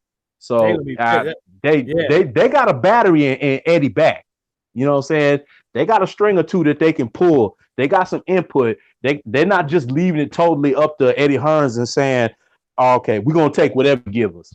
And you know what I'm saying? The Taco Bell worker versus the Uber driver. We'll take it all day long. Nah, they want some names. They want some high profile fighters. But that's the reason why I was saying, like, you know, AJ gonna have to take one for the team. He need to, but I don't see, man, unless DAZN just tightens the screws. I mean tighten them to the max. He gonna go ahead and fight Michael Hunter. He ain't gonna fight Ortiz. Not that he need to, he's supposed to. You know what? I wonder if. But I'm gonna let y'all boys cook. I'm gone. All this shit everybody talking about. Look at this shit. Look at my screen. Look at my screen. I'm put it on present. So his manager or promoter came out. Serafina came out and said, "Listen, if Margarito still fought after loading his gloves, then Big Baby Miller should get his second chance. Stop with the double standards. Canelo and Ortiz tested positive. Have the same energy." Yeah. I mean, she's not wrong, but at the same time, your boy got caught with 3. This is boxing. Y'all see him on the bottom, looking sad and shit. 3 substances, 3, a cocktail, a deadly cocktail of boxing power. I don't know, bro. Yeah, man. I don't know. And he grown out his beard. It look like he shaved. Yeah. You just noticed that, didn't you? He ain't lined it up. He ain't lined it up since he got caught. Man. He's in the old man Wolverine state.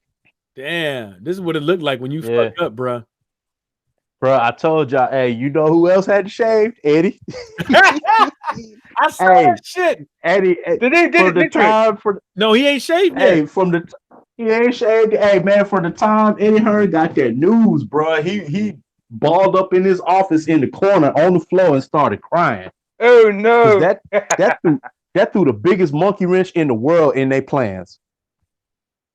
Damn. Dang, man. What was this yesterday? Now they got to play damage control. But It's simple though, man. It's dangerous, but the fix is simple. Get that contract to Luis Ortiz. It's simple.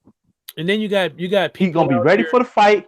He's not gonna be expensive, and he gonna come and he gonna put on a show. You know what I'm saying? He might take the L, but he gonna come and he gonna put on the show. And it's a fight that UK boxing fans and American boxing fans are both talking about and want to see. The fix is simple. The risk is there. That surprised me. I actually saw English fans over here that actually wanting the fight with Ortiz and AJ. Yeah. See, look. This is what disgusting. This is what disgusts me the most. I'm gonna read this right here from Stefan Espinosa. He says, "So turns out Konaki already had a deal in place for his next fight, and per Matchroom, Ortiz manager rejected the fight because of the short notice. Those reasons sound vaguely familiar."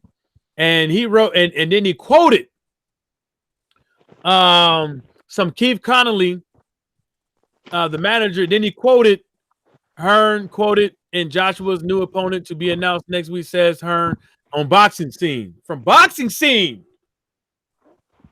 And he put it up there. So you all can read. That's what he said. It all sounds familiar. Mm-hmm. All the sources that people are putting out are from Boxing Scene. So that's the devil. Look, Keith Connolly quoted in manager. Keith Connolly quoted in manager. Adam Konaki not an option to fight Joshua on June 1st. Boxing Scene. Right here, Edward Hearn quoted in Joshua's new opponent to be announced next week, says Hearn. Boxing Scene. The same fucking day. Hearn's paying them for sure. These cats, man, they spreading this. They're spreading a disease. That's what they do. Mike, there's a fanboy, AJ fanboy working at a boxing scene. One or the other, either Hearn's paying the boxing scene, or we've got a fanboy in the offices there that's spreading the misinformation and the myths. It's somebody. Me and Laws was talking about it, and I'm trying to tell him, man, like, it's the same way like our elections over here. They pay people to get on these social media accounts, all in these comment sections, to spread the word, all on Facebook, Twitter, and Instagram, push their agenda and stuff like that, write these funky ass articles, even though they know that they're loaded with a whole bunch of bull crap, just to trick you. Because you're not around paying into politics 24/7.